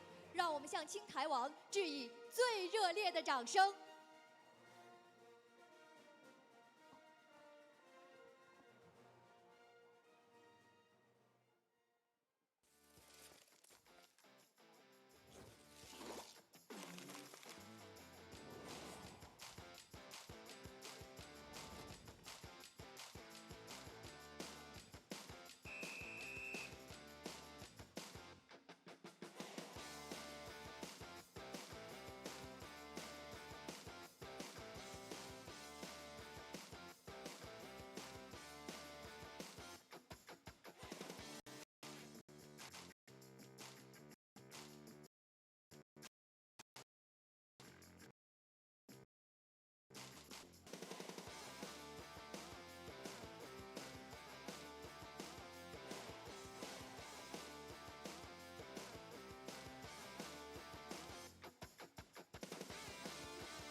末收官，征程如歌。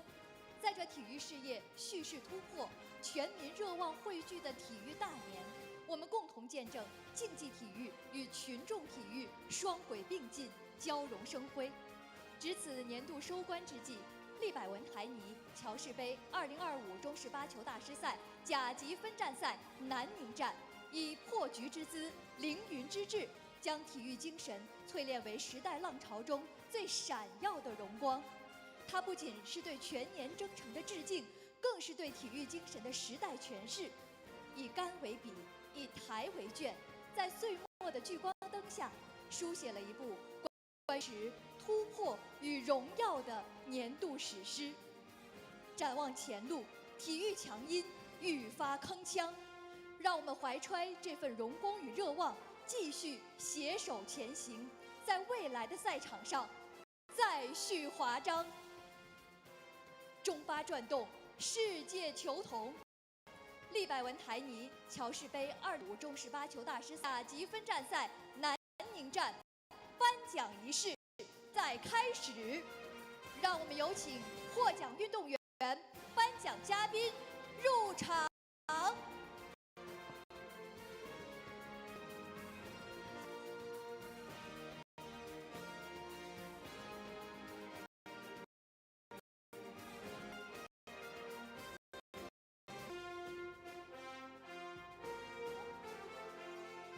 现在为您介绍出席本次颁奖仪式的嘉宾，他们是秦皇岛乔氏台球运动推广有限公司赛事主管乔阳先生，广西博览集团南宁国际会展中心公司副总经理张扬先生，中式8球大师定站兼198乔氏台球俱乐部创始人索陈女士。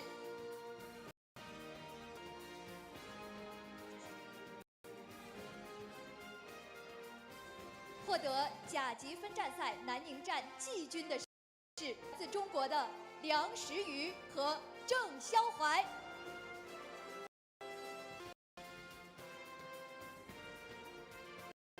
获得甲级分站赛南宁站亚军的是来自中国的陈思明。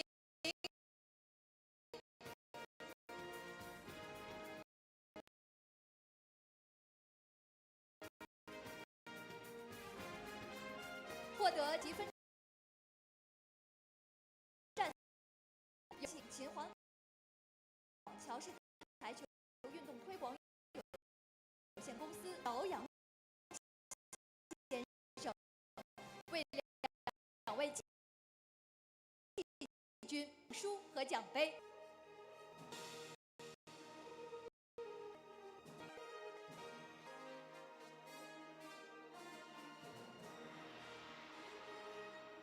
请合影留念。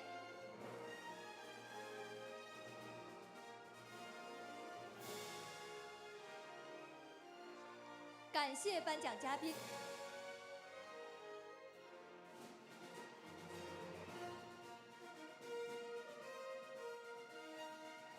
有请广西博览集团南宁国际会展中心公司副总经理张扬先生为亚军颁发证书和奖杯。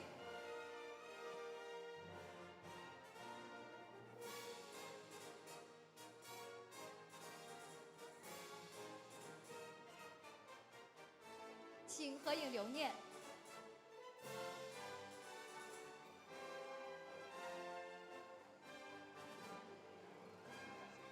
感谢颁奖嘉宾。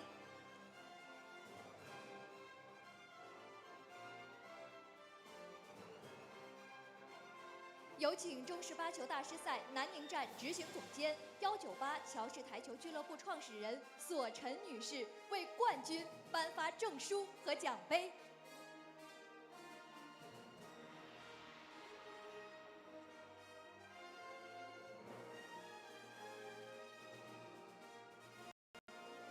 请合影留念。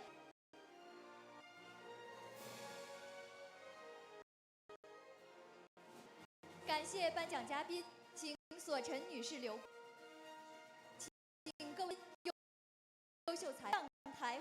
合影留念。每一位参赛者都是中式荣耀之路的同行者与传承者，在镜头定格的这一刻，他们的身影共同汇聚成推动这项运动前行的时代力量，照亮中式台球通向更广阔的未来。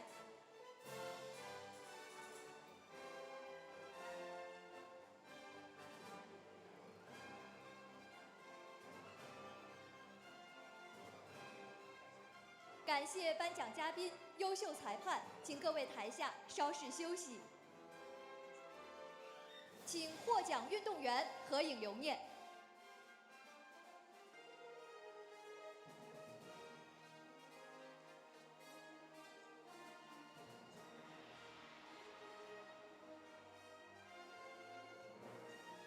感谢获奖运动员，请冠军留步。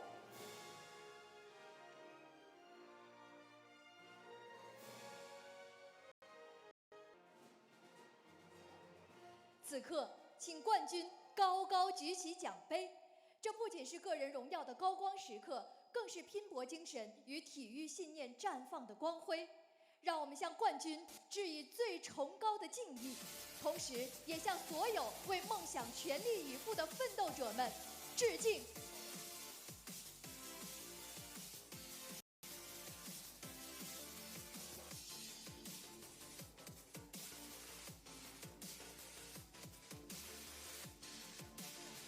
请台下稍事休息。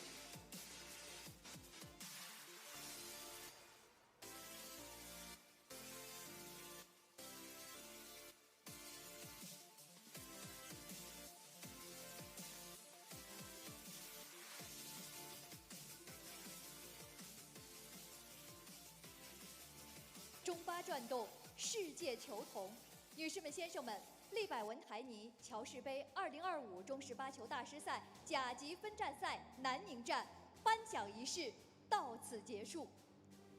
在这方充满激情的中式八球赛场，诸位健儿以折不挠之志，镌刻下独属自我的璀璨华章。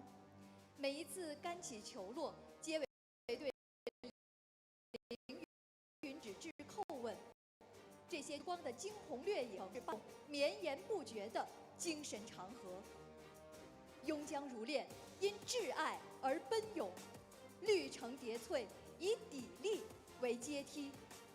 中式八球历经风雨，在挑战中新生，在突破中精进。健儿们矢志争锋的肝胆，早已熔铸成永不褪色的图腾。今朝，我们不忘初心。共赴利百文台泥乔氏杯2025中式八球大师赛超级分站赛南宁站之约，看邕城烽火重燃，南湖畔鼓角争鸣，四海豪杰执青玉之杆，于方寸台岸间演绎绝力不弱斗志，争胜莫若争先的东方智慧。当战鼓催征雁阵，看群雄竞起龙香，谁将之牛耳？而立潮头，朋友们，让我们相约南宁，共襄超级大师赛。